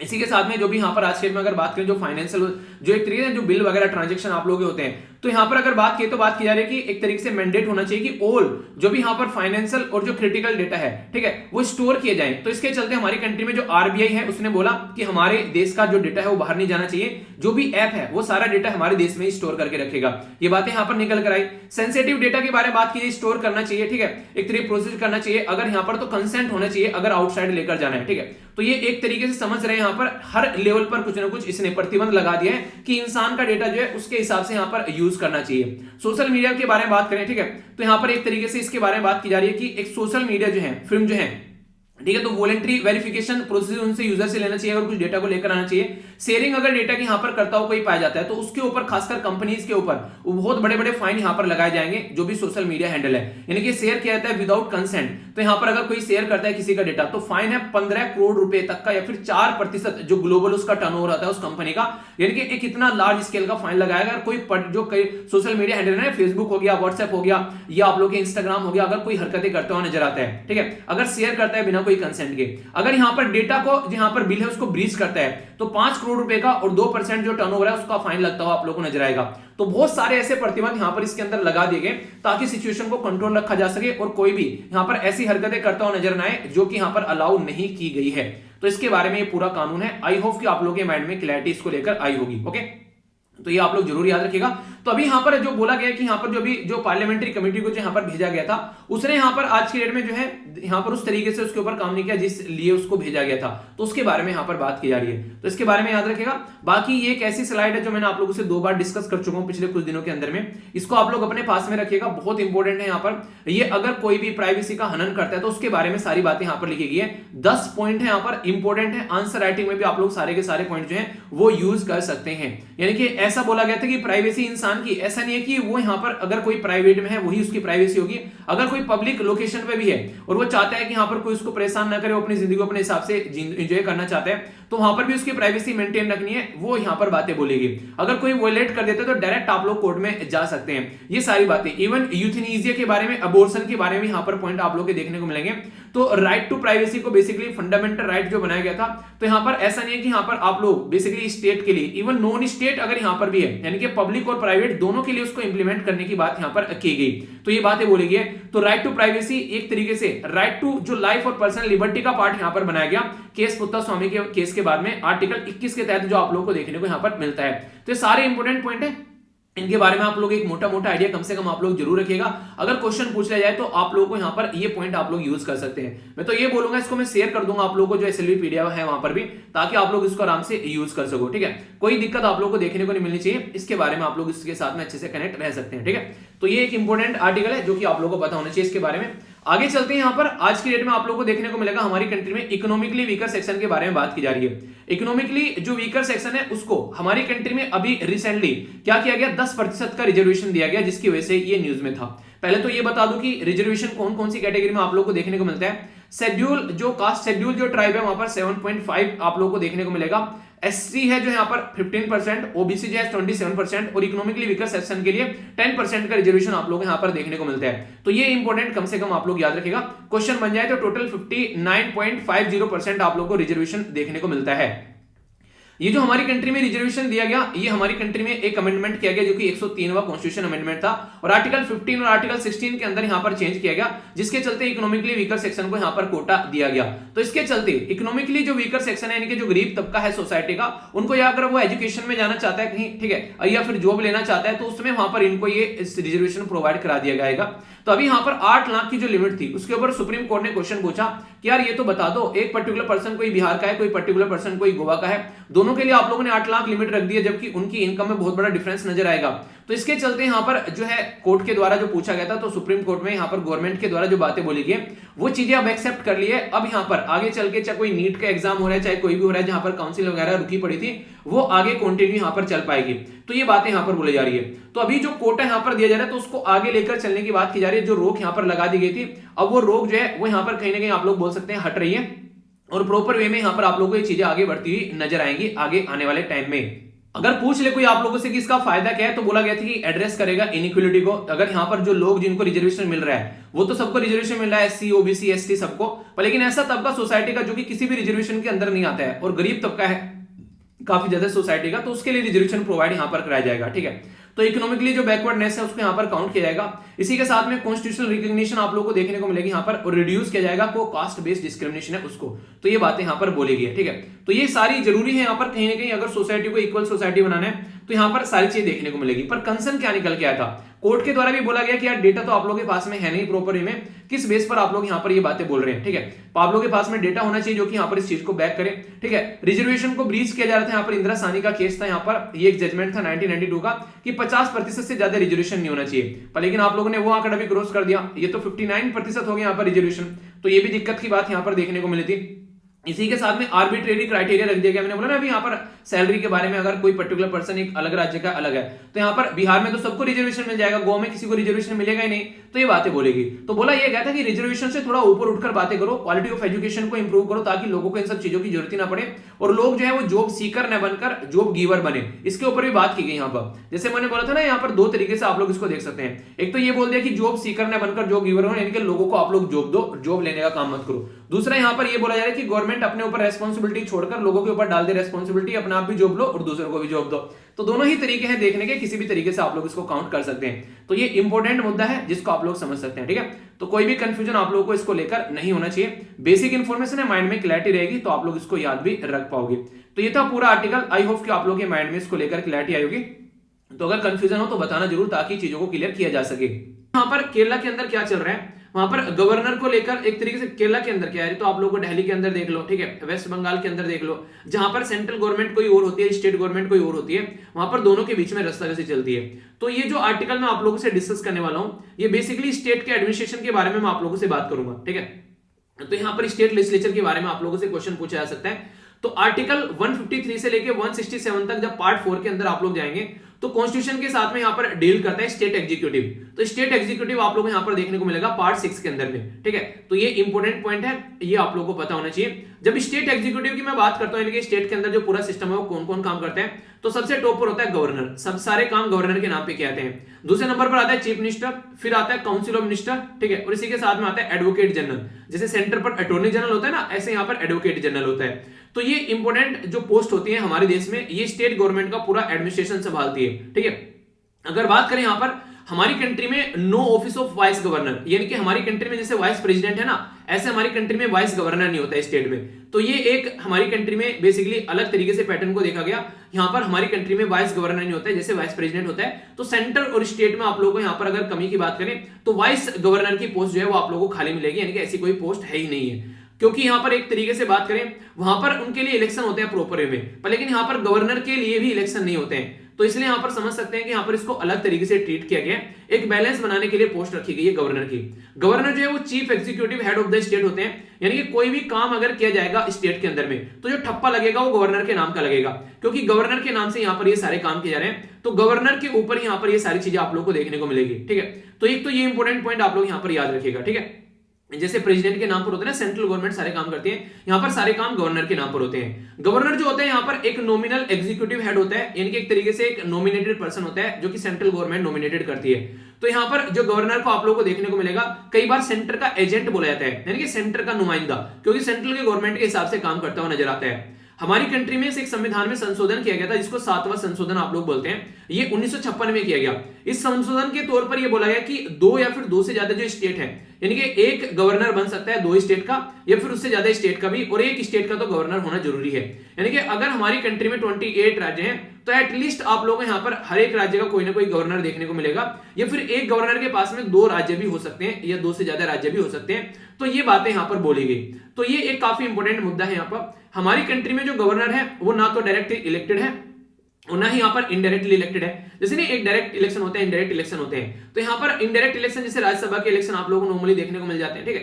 प्रेसिडेंट के बारे में अगर आप लोग बात करते हैं तो कुछ इस तरीके से चीजें आप लोग यहाँ पर समझ सकते हैं। हम लोग जनता, आप लोग खुद देखिए आजकल में अगर प्राइम मिनिस्टर के बारे में हम लोग बात करें, प्राइम मिनिस्टर को थोड़ी ना चुनते हैं हम लोग डायरेक्ट। हम लोग क्या करते हैं, मेंबर ऑफ पार्लियामेंट को चुनते हैं, अपने सांसद को, फिर सांसद सारे मिलकर क्या करते हैं, अपना लीडर चुन लेते हैं, वो प्राइम मिनिस्टर बन जाते हैं। तो डायरेक्टली प्राइम मिनिस्टर नहीं चुना जाता है। पर लेकिन यूएसए में जाओगे तो प्रेसिडेंट जो होता है उनके द्वारा डायरेक्ट चुना जाता है, उसके लिए वोट डालते हैं ये प्रेसिडेंट बनेगा, ठीक है। हमारी कंट्री में हम लोग मेंबर ऑफ पार्लियामेंट यानी कि सांसद के लिए और स्टेट में विधायक के लिए वोट डालते हैं ताकि वो जीत कर जाएंगे। तो इसमें कंफ्यूजन नहीं होना आप लोगों को। अपॉइंट कहता है प्रेसिडेंट यहाँ पर। तो सुप्रीम कोर्ट ने 1979 में यहाँ पर बोला था कि ये सेंट्रल गवर्नमेंट का एम्प्लॉय नहीं है कि आप लोग इसको अपने हिसाब से चलाओगे। ये भाई साहब एक संवैधानिक कॉन्स्टिट्यूशनल पोस्ट है और एक इंडिपेंडेंट ऑफिस है, तो इसको इसके हिसाब से काम करने दो, इसकी जिंदगी में ज्यादा इंटरफेयर मत किया करो।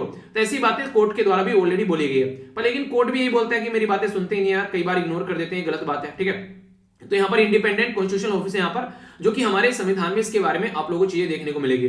तो जो ड्राफ्ट जो कॉन्स्टिट्यूशन यहाँ पर किया गया था, तो डायरेक्ट इलेक्शन के बारे में बात की गई थी हालांकि, पर लेकिन कॉन्स्टिट्यूशन असेंबली ने मना कर दिया कि डायरेक्ट इलेक्शन यहाँ पर इसके लिए नहीं रखने, यानी कि गवर्नर की पोस्ट के लिए डायरेक्ट इलेक्शन जो है वो मना कर दिया। यहाँ पर बहुत ज्यादा देखिए इलेक्शन कराना आसान काम नहीं होता है, ठीक है, काफी ज्यादा बर्डन पड़ता है इसका। जबकि अमेरिका के अंदर जाओगे जो गवर्नर की पोस्ट होती है स्टेट के अंदर में, वो डायरेक्टली लोगों के द्वारा इलेक्ट की जाती है। तो सोचे यहाँ पर दोनों इलेक्टेड आ गए, दोनों के बीच में रस्साकसी चल रही है, गवर्नर के और बेसिकली चीफ मिनिस्टर के, वो भी कहेगा मैं भी जनता के द्वारा इलेक्टेड हूं, वो भी कहेगा मैं भी जनता के द्वारा इलेक्टेड हूं।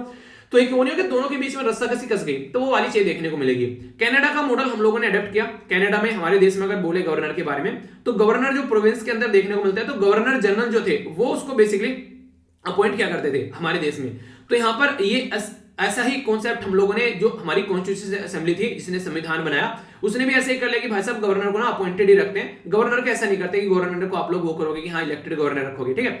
तो ये मुद्दा हमारे देश में निकल कर आया। आगे अगर बात करें क्वालिफिकेशन क्या होनी चाहिए, तो 2 क्वालिफिकेशन मेन काफी इंपोर्टेंट है। सबसे पहले तो एक भारतीय नागरिक होना चाहिए, दूसरा यहाँ पर अभी यहाँ पर उसकी जो एज है वो 35 साल के आप लोगों को कंप्लीट कर लेनी चाहिए। यानी कि मुझे नहीं लगता कि हमारे एसएलवी परिवार में है कोई ऐसा कि जो गवर्नर बनने लायक है, अभी तो एज नहीं है, ठीक है। तो यहाँ पर अभी मतलब कोई इतना एज हुए नहीं कि यहाँ पर कोई भी गवर्नर बन सके। पर हाँ इंटरेस्टिंग चीज बताया कि आप लोग प्राइम मिनिस्टर बन सकते हैं, ठीक है, क्योंकि उसके लिए 25 साल की एज आप लोग की होनी चाहिए। तो प्राइम मिनिस्टर बनने के लिए तो सारे तैयार है ना है ना, इंटरेस्टिंग। तो ये सारी चीजें काफी इंटरेस्टिंग लगे। पॉलिटिक्स पढ़ा करो ना चीजों को, उसके अंदर इंटरेस्ट ढूंढा करो कि यार अच्छा गवर्नर बनना होता है 35 साल एज होनी चाहिए, यार इससे अच्छा तो प्राइम मिनिस्टर बन जाते हैं, उसके लिए कम एज होनी चाहिए, ठीक है। तो इस तरीके से चीजों को देखोगे ना, जब आप लोगों को इंटरेस्ट जनरेट होने लगेगा, ठीक है। इसी के साथ में तो आप लोग यहाँ पर कन्वेंशन भी देखने को मिलेंगे, यानी कि एक तरीके से आउटसाइडर जो है, ठीक है, ये कोई भी अगर आप लोगों को लेकर आना है, जैसे फ्री फ्रॉम पॉलिटिकल जो मुद्दा होना चाहिए, कोई गवर्नर बनाना है, वो पॉलिटिक्स के बाहर का इंसान होना चाहिए, यानी कि पॉलिटिक्स के अंदर घुसा हुआ इंसान लगा दिया आप लोगों ने, ठीक है। अपॉइंटमेंट जो होती है प्रेसिडेंट को रिक्वायर करना पड़ता है चीफ मिनिस्टर के साथ में, ठीक है। अगर यहां पर इस तरीके से अपॉइंटमेंट किया जाता है तो ये आप लोगों को देखने को मिलेगा। चीफ जस्टिस ऑफ इंडिया जो है यहाँ पर, वो अगर बात करें यहाँ पर chief justice of the concern state, sorry यानी स्टेट, ठीक है, chief justice of concern state देखने को मिलेंगे, कंसर्न स्टेट का जो हाई कोर्ट है उसके, ठीक है। तो यहाँ पर बेसिकली ओथ दिलाते हैं, ठीक है। अगर वो नहीं है तो यहाँ पर सीनियर मोस्ट जो जज होंगे वो यहाँ पर ओथ दिलाएंगे।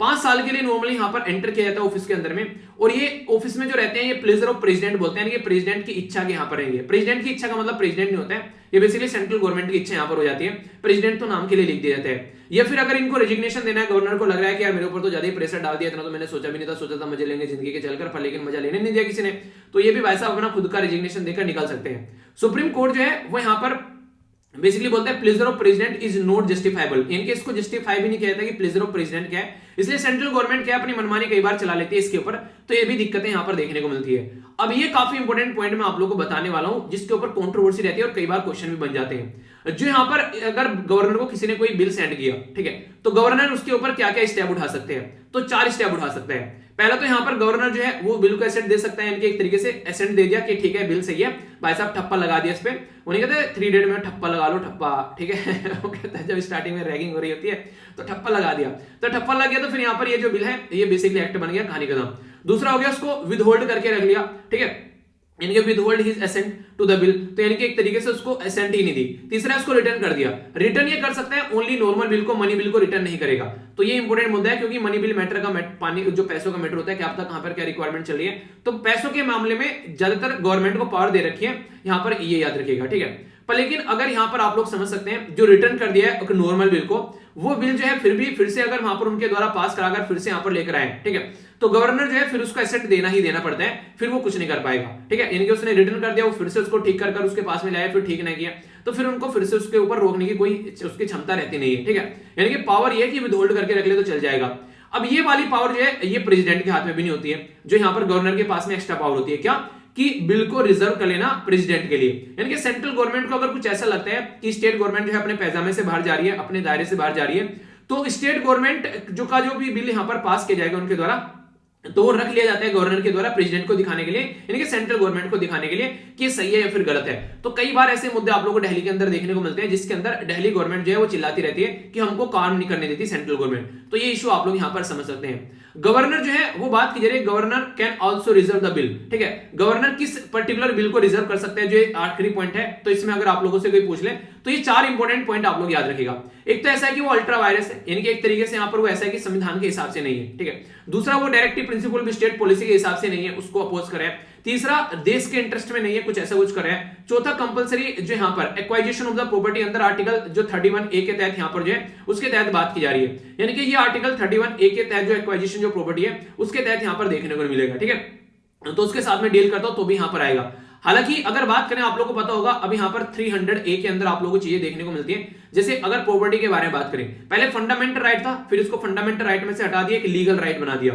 और लीगल राइट ये ऐसा है जिसके ऊपर यूपीएससी ने क्वेश्चन पूछा, ये देश के नागरिक सिटीजन और जो नॉन सिटीजन है उनके लिए, दोनों के लिए अवेलेबल है ये। तो ये इंपॉर्टेंट मुद्दा है, ये ऐसे पॉइंट है। फिर बोलते हैं क्वेश्चन कहां से आ गया, तो भाई साहब यहां से आ गया। थोड़ा सा भी ध्यान से सुनोगे ना, एक एक क्वेश्चन का आंसर दोगे एग्जाम में बैठकर, इस लेवल पर आप लोगों को बेसिकली चीजें पढ़ाता हूं, ठीक है। तो थोड़ा सा आप लोग रिवीजन करो, थोड़ा सा ध्यान दो, तो फिर कोई भी कंफ्यूजन आप लोग हो तो मुझे बोलो कि सर ये था नहीं पढ़ा पाए आप लोग, नहीं क्वेश्चन आया, ठीक है। देखो प्रैक्टिस करोगे ना तो सारी चीजें आप लोग की बेसिकली हवा में चलती आप लोग को देखने को मिलेगी, इतने अच्छे से चीजों को कवर कराया जाता है, ठीक है। तो उस तरीके से आप लोग को चीजों को लेकर चलना है। एक छोटी सी बात अगर मैं आप लोगों को यहाँ पर चीफ मिनिस्टर के बारे में बताऊं यहाँ पर, तो 3 आर्टिकल आप लोग याद रखते हैं, आर्टिकल 163, आर्टिकल 164 और आर्टिकल 167। ये क्या काम करते हैं, जो गवर्नर है उसको एडवाइस करने के लिए काउंसिल ऑफ मिनिस्टर होती है, जो कि हेड की जाती है चीफ मिनिस्टर के द्वारा। यानी कि हमारे देश में एक चीफ मिनिस्टर होगा, एक काउंसिल ऑफ मिनिस्टर होगा, और वो गवर्नर को एडवाइस करेंगे काम करने के लिए, ठीक है। हालांकि गवर्नर जो है अपने डिस्क्रिप्शन यानी कि अपनी बुद्धि से भी काम कर सकता है, उसमें उसको काउंसिल की एडवाइस की जरूरत नहीं पड़ेगी। कुछ ऐसे भी एरिया हैं। 164 के बारे में अगर बात करें तो यहाँ पर 164वां जो आर्टिकल है, ये गवर्नर जो है वो अपॉइंट कर सकता है चीफ मिनिस्टर, और लेटर यहाँ पर चीफ मिनिस्टर जो है रिकमेंड करेगा कि उसको अपने मिनिस्टर ये बनवाने, यानी कोई भी चीफ मिनिस्टर जो होगा वो गवर्नर अपॉइंट करेगा, पर अपने मनमानी से नहीं। जो जिसके पास में मेजोरिटी होगी पॉलिटिकल पार्टी, वही यहाँ पर चीफ मिनिस्टर उसको अपॉइंट किया जाएगा गवर्नर के द्वारा। चीफ मिनिस्टर जो है वो कम्युनिकेट करता है सारे जो भी एडमिनिस्ट्रेटिव मैटर होते हैं गवर्नर के साथ में, क्योंकि गवर्नर के नाम पे ही सारे काम यहाँ पर किए जाते हैं। तो ये स्टेट के अंदर में गवर्नर और चीफ मिनिस्टर की ये यारी दोस्ती भी आप लोग याद रखिएगा। ये ऐसे क्वेश्चन है जो कई बार पूछे जा चुके हैं पास्ट में भी, और आगे भी पूछ ले जाएंगे, तो ये मत बोलना क्यों पूछ लिए, क्योंकि ये पूरा इशू है जो आप लोगों के सामने मैंने डिस्कस किया, तो इसलिए माइंड में क्लैरिटी होनी चाहिए। तो पूरा पॉलिटी का आप लोग का चैप्टर कवर कर दिया। गवर्नर वाला चैप्टर आप जाकर एक बार देखोगे अगर आप लोग, तो गवर्नर बाय वीर सर्च कर लेना, पावर वार, कई सारे आर्टिकल मैंने बना रखे, कई सारे लेक्चर उसके ऊपर, तो सारी चीजें आप लोगों को देखने को मिल जाएगी। ठीक है, कंफ्यूजन कोई नहीं होना चाहिए, टॉपिक इस तरीके से कवर करो कि टॉपिक की जो है नींव खत्म हो जाए। ठीक है, नेक्स्ट यहाँ पर एक आर्टिकल है जो कि यहाँ पर मीडिएशन के बारे में बात कर रहा है। आखिर मीडिएशन होता क्या है? मान लीजिए आप कोई पर्टिकुलर दो पर्सन के बीच में लड़ाई होगी, और यहाँ पर उन दोनों के बीच में जो ए है और उनके बीच में जो लड़ाई है, वो यहाँ पर एक मीडिएटर के पास में जाए कि यार हम लोगों को सुलह करनी है, और वो इनकी सुलह करवा दे, तो इसको बोलते हैं बेसिकली मीडिएशन। यानी कि यहाँ पर अगर कोई पर्टिकुलर पर्सन के बीच की जो लड़ाई है उसको मिटवाने का काम किया जाए बिना कोर्ट में जाए, तो यहाँ पर एक तरीके से मीडिएशन बोला जाएगा इसको। तो इसके फायदे क्या देखने को मिलेंगे? तो बहुत सारे फायदे अगर आप लोग बोले तो यहाँ पर कहीं ना कहीं आप लोग बोल सकते हैं कि डायरेक्ट एंगेजमेंट होगी दोनों की, एक दूसरे के साथ में बातें कर पाएंगे। ठीक है, मीडिएटर जो है वो एक थर्ड पार्टी को ही देखने को मिलेगा जो कि काफी ज्यादा न्यूट्रल रहेगा। इसमें कोई आप लोगों को खर्चा भी आप लोगों को ज्यादा देखने को नहीं मिलेगा। ठीक है, किसी को बोलो कि पार्टी देंगे भाई साहब, ये मुद्दा जो है सुलझा दे, ठीक है, तो आसानी से मुद्दा सुलझा देगा यहाँ पर, तो यानी खर्चा कम आएगा, ऐसा आप लोग बोल सकते हैं। रिलेशनशिप आफ्टर जो प्रोसीडिंग होती है, यानी कि जब केस खत्म हो जाता है तो वो दोनों की सहमति से होता है, तो दोनों की सहमति जब रहेगी तो दोनों को एक तरीके से खुशी होगी उसकी, तो उसके बेस पर चीजें आगे बढ़ पाएंगी, और एक तरीके से कॉन्फिडेंशियलिटी भी यहाँ पर मेंटेन रहेगी दोनों के बीच में, और एक सिंपली और फ्लेक्सिबल रहेगा, जब चाहे मिल लो, जब चाहे अपने हिसाब से बातें कर लो। ऐसा नहीं कि कोर्ट में जो सिस्टम चला जाएगा जो दिक्कतें देखने को मिलेगी। तो जो लिटिगेशन अगर देखने को मिलेगी तो कोर्ट रूम में प्रॉपर सेशन होंगे यहाँ पर, और ऑफिशियल आवर में ही आप लोगों को टाइम देखने को मिलेगा, तो कोई फ्लेक्सिबिलिटी नहीं रहेगी यार उस टाइम मिल लेते हैं, ये होगा जब यहाँ पर जज आएंगे, पूरा सिस्टम होगा, उसी के हिसाब से काम चलेगा पूरा। आप लोगों को पता है एक बार कोर्ट में केस पहुंच गया तो फिर क्या होता है, कितना पैसा यहाँ पर लोगों की बनता है कि एक तरीके से लोगों ने बोला था कि तीन चीजें ऐसी होती हैं, एक तो केस, दूसरा घर और एक शादी। इसमें कितना ही पैसा लगा लो आप लोग, कोई इसकी तय सीमा नहीं है, कितना भी आप लोग यहाँ पर लुटा सकते हैं। और एटीट्यूड ईच पार्टी, कोई ना कोई जीतेगा कोई ना कोई हारेगा, तो फिर आप लोग को देखने को मिलेगा क्या आप लोग चीजें देख सकते हैं। यहाँ पर अगर कोई मुद्दा होगा, देखिए दोनों मिलकर बातें कर रहे हैं, कोई भी इनके अंदर मन मोटा होगा तो सारा सुलझ जाएगा, पर लेकिन यहाँ पर अगर कोई मुद्दा हो गया कोर्ट वाले में, तो एक तरीके से एक हारेगा और दूसरा जीतेगा, तो यहाँ पर दोनों के बीच में दुश्मनी हमेशा बनी रहेगी, पर यहाँ पर आगे चलकर दोस्ती की भी संभावना आप लोगों को देखने को मिल जाती है। तो अभी यहाँ पर जो राइटर साहब हैं इनके द्वारा जो बातें यहाँ पर बोली गई हैं, तो ये यहाँ पर काफी इंपॉर्टेंट बातें बोली गई हैं, तो कुछ समझ लेते हैं। यहाँ पर इनके द्वारा सबसे इंपॉर्टेंट बातें ये बोली गई हैं कि चीफ जस्टिस ऑफ इंडिया जो कि एन.वी. रमन साहब हैं, उनके द्वारा यहाँ पर अभी रिसेंटली ये बोला गया कि मीडिएशन जो है काफी इंपॉर्टेंट है यहाँ पर, और इंडिया सिंगापुर जो मीडिएशन समिट हुई थी जुलाई 2021 में, उसमें इनके द्वारा ये बातें बोली कि मीडिएशन को हम लोग को आगे लेकर चलना चाहिए। पहली इंपॉर्टेंट बात तो यह कि मीडिएशन जो है वो काफी बड़ा रोल प्ले करेगा यहाँ पर। तो अभी हमारी कंट्री में मीडिएशन के ऊपर काफी ज्यादा फोकस दिया जा रहा है, और खासकर इंटरनेशनल लेवल पर अगर बात करें तो इंटरनेशनल आर्बिट्रेशन और मीडिएशन जो सेंटर है अभी हैदराबाद में ओपन किया गया, तो उसमें यहाँ पर इनके द्वारा ये बातें की गई थी कि अगर मीडिएशन को प्रॉपर वे में लेकर चला जाए, जो कि पहले महात्मा गांधी जी के द्वारा भी फॉलो किया जाता था, वो खुद एक लॉयर होने के नाते वो कभी भी ये नहीं चाहते कि लोग जो है वो कोर्ट में जाए, समझ रहे हैं, इसको कहते हैं अपने पेट पर लात मारना तो कहने का मतलब यहाँ पर ये कि वो क्या करते थे, वो बाहरी लोगों को सोल्यूशन दे देते कि तुमको पैसा और टाइम खर्च करने की जरूरत नहीं है यहाँ पर, तो आप लोगों को बाहरी पूरा सोल्यूशन प्रोवाइड करा देंगे, तो इसके चलते आप लोगों की चीजें सुधर जाएंगी। तो ये जरूरी है यहाँ पर कि इस तरीके से लोगों का टाइम भी बच जाए, और फालतू में जो इतना बर्डन हो रहा है आज के डेट में, तो उसमें यहाँ पर कहीं ना कहीं चीजें जो है वो थोड़ा सा सुधरी भी रहे। अगर बात करें कहीं ना कुछ मुद्दे आप लोगों को मीडिएशन के बारे में, हमारी कंट्री में जो सिस्टम है यानी कि कोड ऑफ जो सिविल प्रोसीजर है, तो उसके अंदर आप लोगों को देखने को मिल जाएंगे जो कि 1908 का है, उसके अंदर भी यहाँ पर कुछ ना कुछ ऐसी चीजें यहाँ पर स्पेसिफिक थी। हाँ, एक तरीके से अगर तब तक आप लोग कोर्ट में चीजों को लेकर नहीं जा रहे तो बाहर आप लोग मीडिएशन को लेकर चल सकते हैं। आर्बिट्रेशन और कॉन्सिलिएशन एक्ट है हमारी कंट्री में, बात करें 1996 का, वो भी आप लोगों से मीडिएशन के बारे में ही बात करता है। ठीक है, इसी के साथ में कंपनीज एक्ट है 2003 का, उसमें भी मीडिएशन के बारे में प्रोविजन है, कल कोई दिक्कत आप लोगों को देखने को मिलती है। कंज्यूमर प्रोटेक्शन एक्ट है 2019 का, उसमें मीडिएशन के बारे में बात की जाती है कि भाई साहब मुद्दे को बाहर ही सुलझा लो, क्यों फालतू में एक दूसरे गले में फंदा डालने पे तुले हुए हो। तो ये बातें हैं, और ये सब चीजों को ध्यान में रखते हुए हमारी कंट्री में रिसेंटली अभी मीडिएशन बिल लेकर आ गया था 2021 में कि मीडिएशन करा दी जाए, तो केस जो भी पड़े हुए हैं कोर्ट के ऊपर उनको हम लोग थोड़ा सा हटा पाएंगे। तो ये सारे मुद्दे भी आप लोगों को देखने को मिले। ठीक है, तो जो जो यहाँ पर अभी फर्स्ट सेक्शन है जो इस बिल का, उसके अंदर बोला गया कोर्ट से बाहर भी यहाँ पर आप लोग सिटीजन जो मुद्दा है उसको सुलझा सकते हैं, और कोर्ट के बाहर अगर मुद्दा सुलझाएगा तो यहाँ पर कहीं ना कहीं अपने हिसाब से आप लोग पैटर्न को फॉलो कर सकते हो। तो इससे फायदा क्या होगा, इससे बहुत सारे फायदे आप लोग को देखने को मिल जाएंगे, कल को कोई दिक्कतें देखने को नहीं मिलेगी। तो मीडिएशन को बाहर आप लोग यहाँ पर सुलझा सकते हैं, ठीक है। तो कई सारे ऐसे मुद्दे इनके द्वारा बताए गए जो कि आप लोग अगर बात करें तो इसके बारे में एक आइडिया रखेगा। तो मीडिएशन जो है वो काफी ज्यादा फायदेमंद आप लोग को यहाँ पर देखने को मिलेगा, ठीक है। किसी दिन टाइम मिलेगा अगर मुझे थोड़ा सा, मैं आप लोगों को ये जो बिल नहीं है मीडिएशन बिल, इसके बारे में पूरा आप लोगों को एक्सप्लेन करूंगा अच्छे से, ठीक है। देखूंगा जब भी टाइम मिलेगा सैटरडे में या फिर संडे में, पूरा मीडिएशन बिल के बारे में मैंने लिख भी रखा था, इसके बारे में आप लोगों को टाइम मिलती है अच्छे से एक्सप्लेन करूंगा, क्योंकि काफी इंपॉर्टेंट टॉपिक है, डायरेक्ट आगे भी क्वेश्चन आप लोग इसके देखने को मिल जाते हैं, ठीक है। तो याद रखूंगा मैं, इसको टेंशन मत लेना इसके ऊपर, हालांकि मैं एक बार आप लोगों को इसके ऊपर डिस्कस कर चुका हूं, ठीक है, पर फिर भी और अच्छे से डिटेल में डिस्कस करें, क्योंकि रिसेंटली अभी बहुत ज्यादा न्यूज में आ गया जब से चीफ जस्टिस ऑफ इंडिया ने कुछ कमेंट किए थे यहाँ पर, और फिर बिल भी आ गया, और फिर जो सारी चीजें चल रही हैं उसको ध्यान में रखते हुए हम लोग चीजों को देखेंगे, ठीक है। तो इसके बारे में याद रखना। बाकी ये आर्टिकल मैंने आप लोगों से डिस्कस कर ही लिया, यहाँ पर जो काउंसिल के बारे में बात की जा रही है अभी ये स्टार्ट हो रही है, तो कोई भी दिक्कत आगे आने वाले टाइम में देखने को नहीं मिलेगी, तो एक अच्छी चीज आप लोग बोल सकते हैं, ठीक है। आगे बात करते हैं यहाँ पर, नेक्स्ट जो यहाँ पर बात की जा रही है वो किसके बारे में बात की जा रही है, तो ये बात की जा रही है आईएनएस विक्रांत के बारे में, ठीक है। एक सेकंड, ये है आईएनएस विक्रांत के बारे में। तो हमारे कंट्री में आने वाले टाइम में, लास्ट ईयर में आप लोग अभी आने वाले कंट्री में यहाँ पर लेटर दिस ईयर यानी कि इसी साल में बाद में आप लोग को आईएनएस विक्रांत जो है वो देखने को मिलेगा, हमारी कंट्री में कमीशन किया जाएगा उसको, तो काफी बड़ी बात है यहाँ पर। ये खासकर बात करें तो हमारी कंट्री में जो आईएनएस अगर विक्रांत आता है प्रॉपर वे में, ठीक है, तो ये काफी बड़ा हमारी कंट्री की जो खासकर कोस्टल एरिया की जो सिक्योरिटी है उसको काफी ज्यादा फायदा देखने को मिलेगा, और इंडिजिनसली डेवलप है यहाँ पर, ये एक अच्छी बात आप लोग यहाँ पर बोल सकते हैं, यानी कि आत्मनिर्भर भारत का एक अच्छा खासा उदाहरण आप लोगों को यहाँ पर देखने को मिलेगा, जिसको हम लोग अभी आगे लेकर चल रहे हैं। तो कमीशन करने की बात की जा रही है 2022 में, तो इसके चलते हमारा ओनली एयरक्राफ्ट होगा जो कि यहाँ पर नहीं, एक तरीके से यहाँ पर ये एक एट प्रेजेंट ओनली एयरक्राफ्ट जो हमारे पास में है रशियन जो वर्जन का, तो आईएनएस विक्रमादित्य का नाम आप लोगों ने सुना होगा, विक्रमादित्य, ठीक है। तो उसी के चलते हमें अभी हमारे पास में एक आईएनएस विक्रांत भी आ जाएगा, तो हमारी सिक्योरिटी को काफी ज्यादा बढ़ाने वाला है, और ये पूरा का पूरा एक गांव बसा सकते हैं, इतना बड़ा ये आप लोगों को देखने को मिलता है, ठीक है। तो ये कहीं ना कहीं बहुत ज्यादा फायदा हम लोग को पहुंचाने वाला है, तो इसके बारे में बेसिक याद रखिएगा आप लोग, ठीक है। कुछ बेसिक इन्फॉर्मेशन है। बाकी यहाँ पर ये जो Sulli deal, Sulli by app यहाँ सारे, इसके चलते यहाँ पर अभी इंदौर से एक और पर्सन को गिरफ्तार कर लिया गया इस ऐप के चक्कर में। कल मैंने बोला आप लोगों को यहाँ पर ये पूरा एक आर्टिकल प्रोवाइड करा दिया है, इसमें सुल्ली बाई सुल्ली डील क्या क्या प्रोविजन है हमारे देश में, ये इंपॉर्टेंट है, ठीक है। कौन कौन से सेक्शन दे रखे हैं, सारे सेक्शन यहाँ पर लिखे हुए हैं, तो इसको आप लोग अपने पास में सेव करके रख लेना। ये इंपॉर्टेंट है कि कहाँ कहाँ पर प्रोविजन है, अगर ऑनलाइन किसी के साथ में कुछ छेड़खानी की जाती है, कौन से सेक्शन काम करता है, तो सारे ये यहाँ पर आप लोगों को देखने को मिलेंगे पॉइंट, ठीक है।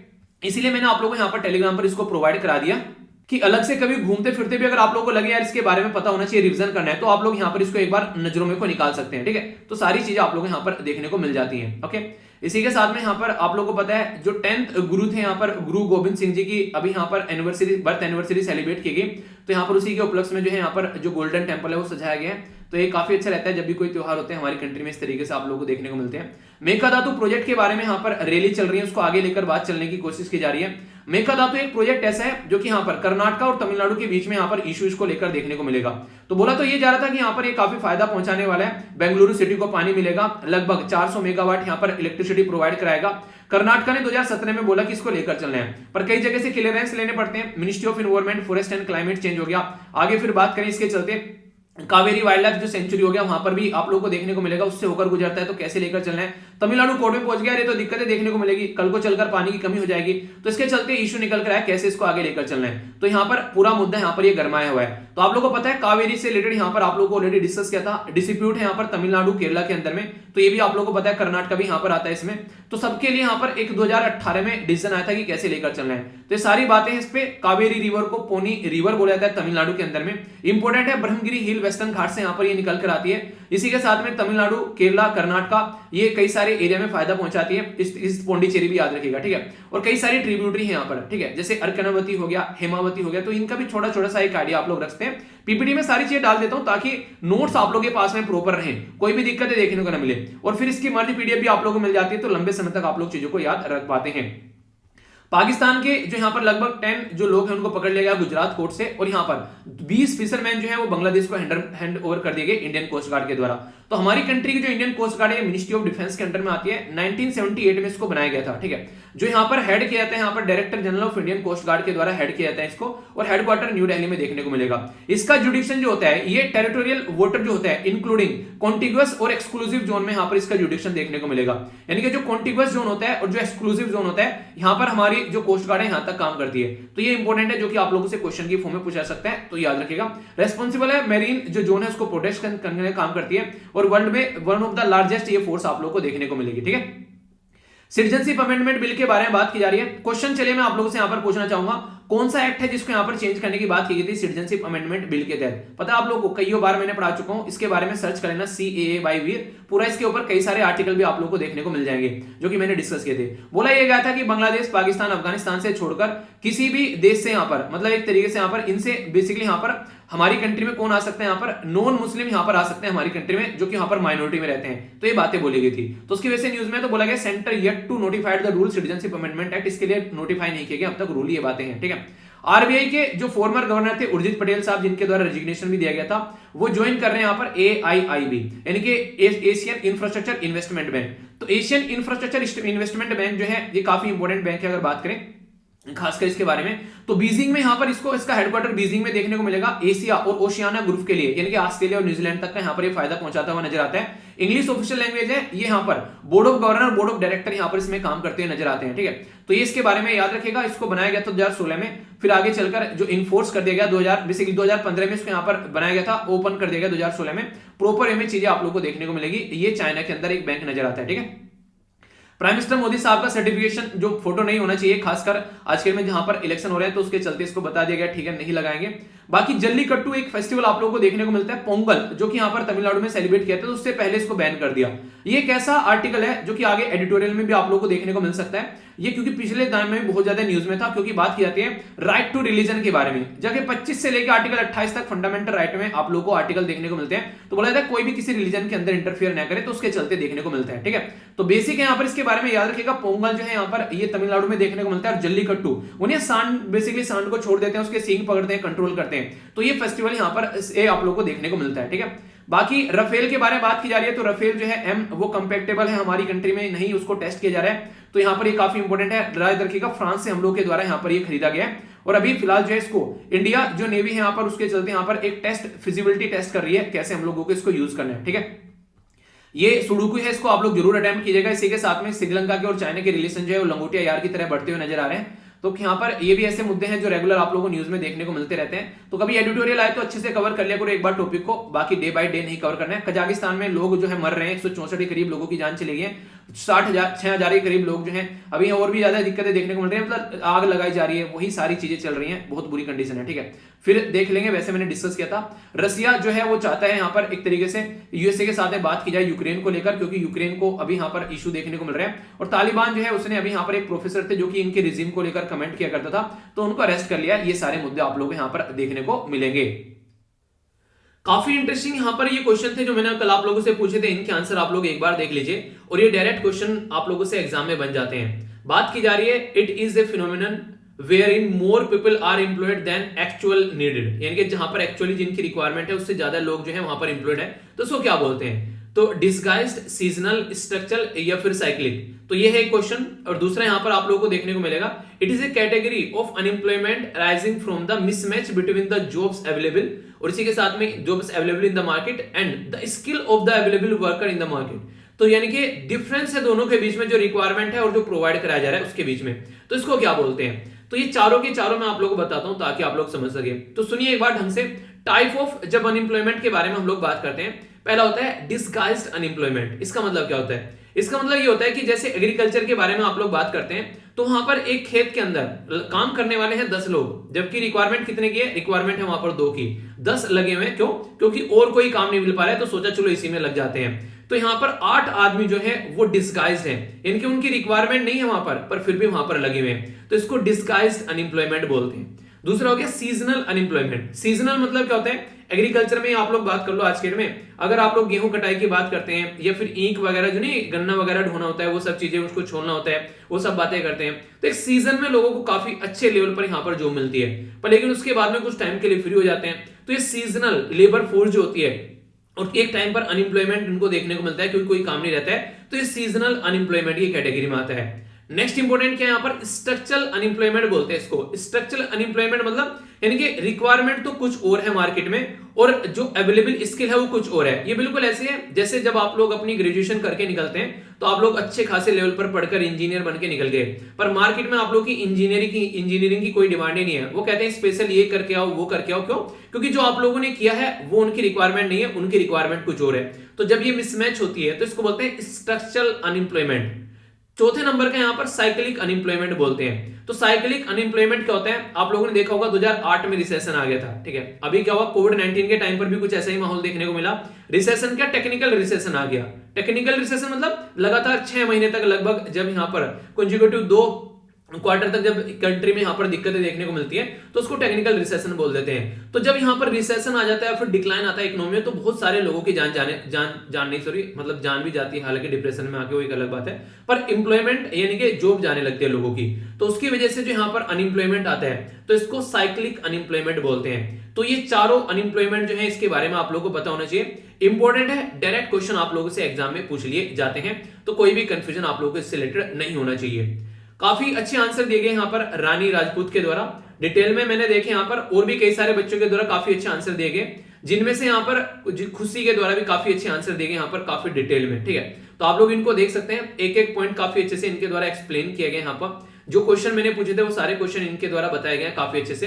जैसे सागर आइलैंड के बारे में मैंने पूछा था, तो ये वेस्ट बंगाल के अंदर सेलिब्रेट किया जाता है, जो फेस्टिवल काफी ज्यादा न्यूज में था। टाइग्रे रीजन जो कि इथियोपिया के अंदर में है, तो ये यहाँ पर एरिट्रिया के साथ में बाउंड्री टच करता है, जो कि आप लोग को मैं अगर मैप में भी एक बार दिखाऊं तो आप लोग समझ पाएंगे। अगर अपनी कंट्री से आप लोग चलेंगे तो यहाँ पर एग्जैक्ट आप लोगों को टाइग्रे रीजन देखने को मिलेगा। तो ये है इथियोपिया के अंदर वो रीजन जो कि बहुत ज्यादा कॉन्फ्लिक्ट में रहता है। तो ये रिसेंटली अभी काफी ज्यादा न्यूज में था। तो मैंने बोला था आप लोगों को मैप दिखाऊंगा, ये इसलिए क्योंकि ये कई बार न्यूज में आप लोग को आ जाता है। और यहाँ पर साइड में आप लोगों को इधर जिबूती देखने को मिलेगा, डिजिबूती नहीं है, जिबूती है, ये याद रखना। ऊपर एरिटेरा है यहाँ पर, जो भी अभी आप लोगों को यहाँ पर देखने को मिल रहा था। देखिए यहाँ पर एरिटेरा हो गया, ठीक है। तो ये काफी इंपॉर्टेंट रीजन है यहाँ पर, इसके बारे में आप लोग याद रखते हैं। और हॉर्न ऑफ अफ्रीका भी आप लोग को यहाँ पर देखने को मिलता है। अच्छा, हॉर्न ऑफ अफ्रीका में कौन कौन सी कंट्री आती है तो आप लोग को याद ही होगा। देखता हूँ किस किस को याद है और कौन कौन भूल गया, बताइए जरा इसके बारे में, ठीक है। तो ये मैंने आप लोगों से पूछा था। बाकी और सारे क्वेश्चन जैसे कैग के बारे में मैंने आप लोगों से पूछा था, फिलहाल कौन है, तो गिरीश चंद्र मुर्मू, ठीक है। तो इनके बारे में आप लोग याद रखेगा, जो कि इंपॉर्टेंट क्वेश्चन बन जाता है। नोबेल प्राइज पूछा था मैंने यहाँ पर आप लोगों से, किसको दिया गया था, जीन एडिटिंग टेक्नोलॉजी में। तो ये भी एक इंपॉर्टेंट क्वेश्चन है। और ओमिक्रॉन कहाँ आइडेंटिफाई किया गया था, और आईसीएमआर के बारे में आप लोगों से बात की थी। बाकी सीबीआई के बारे में बात की थी। तो यहाँ पर के संतनाम कमेटी आप लोगों को देखने को मिलती है। तो ये वो सारे क्वेश्चन है जो कई सारे बच्चों के द्वारा काफी डिटेल में एक्सप्लेन किए गए हैं। तो अच्छा लगता है जब आप लोग इस तरीके से पार्टिसिपेट करते हो, तो आंसर उनके जरूर दिया करो सब क्वेश्चंस के। अब बात करते हैं वोकैबुलरी ऑफ द डे के बारे में। आज की ये 5 वोकैबुलरी हैं जो कि आप लोगों को अटेम्प्ट करनी है, और इनके ऊपर डायरेक्ट क्वेश्चन आप लोगों से, मतलब डायरेक्ट क्वेश्चन तो नहीं, आप लोग डायरेक्ट इनको यूज कर सकते हैं अपने आंसर राइटिंग में, या फिर आप लोगों से डायरेक्ट क्वेश्चन भी बन सकते हैं अगर एनडीए सीडीएस के पेपर देने आप लोग जाते हैं। पहला यहाँ पर एक तरीके से अर्ज करना, ठीक है, एक तरीके से मतलब आग्रह करना किसी इंसान से, ठीक है। तो अर्जिंग के बारे में बात की जा रही है। दूसरा है रिजीम। रिजीम का मतलब है शासन, एक पर्टिकुलर ऑथराइजेशन होता है एक पर्टिकुलर इंसान के हाथ में जहां पर वो शासन करता है, तो उसको आप लोग रिजीम बोलते हैं। इवैक्यूएशन का मतलब होता है एक तरीके से यहाँ पर परित्याग करना, ठीक है, एक तरीके से इवैक्यूएट करना, किसी जगह को छोड़ना, अपने सिटीजन को इवैक्यूएट करना है उस कंट्री से, क्योंकि वहां पर दिक्कत आ गई है। अभी आप लोगों ने कई बार सुना होगा इसके बारे में, जैसे अभी कजाकिस्तान में दिक्कतें चल रही हैं, तो अपने सिटीजन को वहां से निकालने की बातें चल रही थी यहाँ पर। प्यूनिटिव होता है दंडात्मक, किसी पर्टिकुलर इंसान को पनिशमेंट देना, तो एक तरीके से आप लोग बोल सकते हैं प्यूनिटिव। इसी के साथ में कंडेमनिंग का मतलब होता है कंडेम करना, यानी कि निंदा करना, यानी कि डिसअप्रूवल करना, यानी कि ये चीज मुझे पसंद नहीं है यार, मैं इसको कंडेम करता हूं। तो आप लोगों ने इसके बारे में सुना होगा। तो पांचों के पांचों शब्द हैं, काफी इंपॉर्टेंट है, आंसर राइटिंग में आप लोग यूज कर सकते हैं। बाकी इनके ऊपर सेंटेंस फॉर्म करने की कोशिश जरूर कीजिएगा। देखिए आप लोग ना सेंटेंस फॉर्म कर कमेंट बॉक्स में लिख सकते हैं। अगर किसी ने गलत लिखे हैं तो दूसरा बच्चा उसको बता देगा क्या सही है क्या गलत है। तो इससे काफी कुछ आप लोग एक दूसरे को इंप्रूव करते हुए आप लोग नजर आओगे। शर्माना नहीं है यार, कोई माँ के पेट से सीख के नहीं आता है। अगर लिखोगे और फिर उसके बाद में गलत करोगे, फिर कोई सही करेगा, यही तो सीखने का प्रोसीजर है। इसी तो सीख कर आगे बढ़ना है। तो फिर शर्माना किस चीज को लेकर है? तो शर्माना कभी नहीं है, आराम आराम से चीजें करते रहिए, सारी चीजें आप लोगों को समझ में आने लगेगी और फिर आप लोग देखोगे कि आप लोग अपनी लाइफ में इंप्रूवमेंट करते हुए आ रहे हो। ठीक है, तो ये काम जरूर करिए। जैसे ही मॉर्निंग में आप लोग आते हो तो अपना पूरा शेड्यूल लिखा करो, आज के दिन का शेड्यूल क्या है आप लोगों का। और फिर शाम को जब आप लोगों की पीआईबी आती है, यानी कि जो नैनो मैगजीन आती है 8:30 बजे, फिर उसके नीचे बताया करो कितना आप लोगों ने यहाँ पर अचीव कर लिया है। तो ये 2 पैटर्न अगर फॉलो करने आप लोगों ने स्टार्ट कर दिए तो बहुत सारी दिक्कत आप लोगों की दूर हो जाएगी। और डेली जो क्वेश्चन देता हूं आंसर राइटिंग के लिए उनको जरूर अटेम्प्ट किया करो, तो इससे भी आप लोग काफी कुछ अपने जिंदगी में जो है इंप्रूवमेंट करते हुए नजर आओगे। आई होप कि आप लोगों के माइंड में क्लैरिटी आई होगी। चलिए फिर नेक्स्ट लेक्चर मिलता हूं, तब तक अपना ध्यान रखिए। बड़ों को नमस्ते, छोटों को प्यार, छोटी सी लाइफ में एंजॉय करार। मिलता हूं नेक्स्ट लेक्चर में, तब तक के लिए जय हिंद।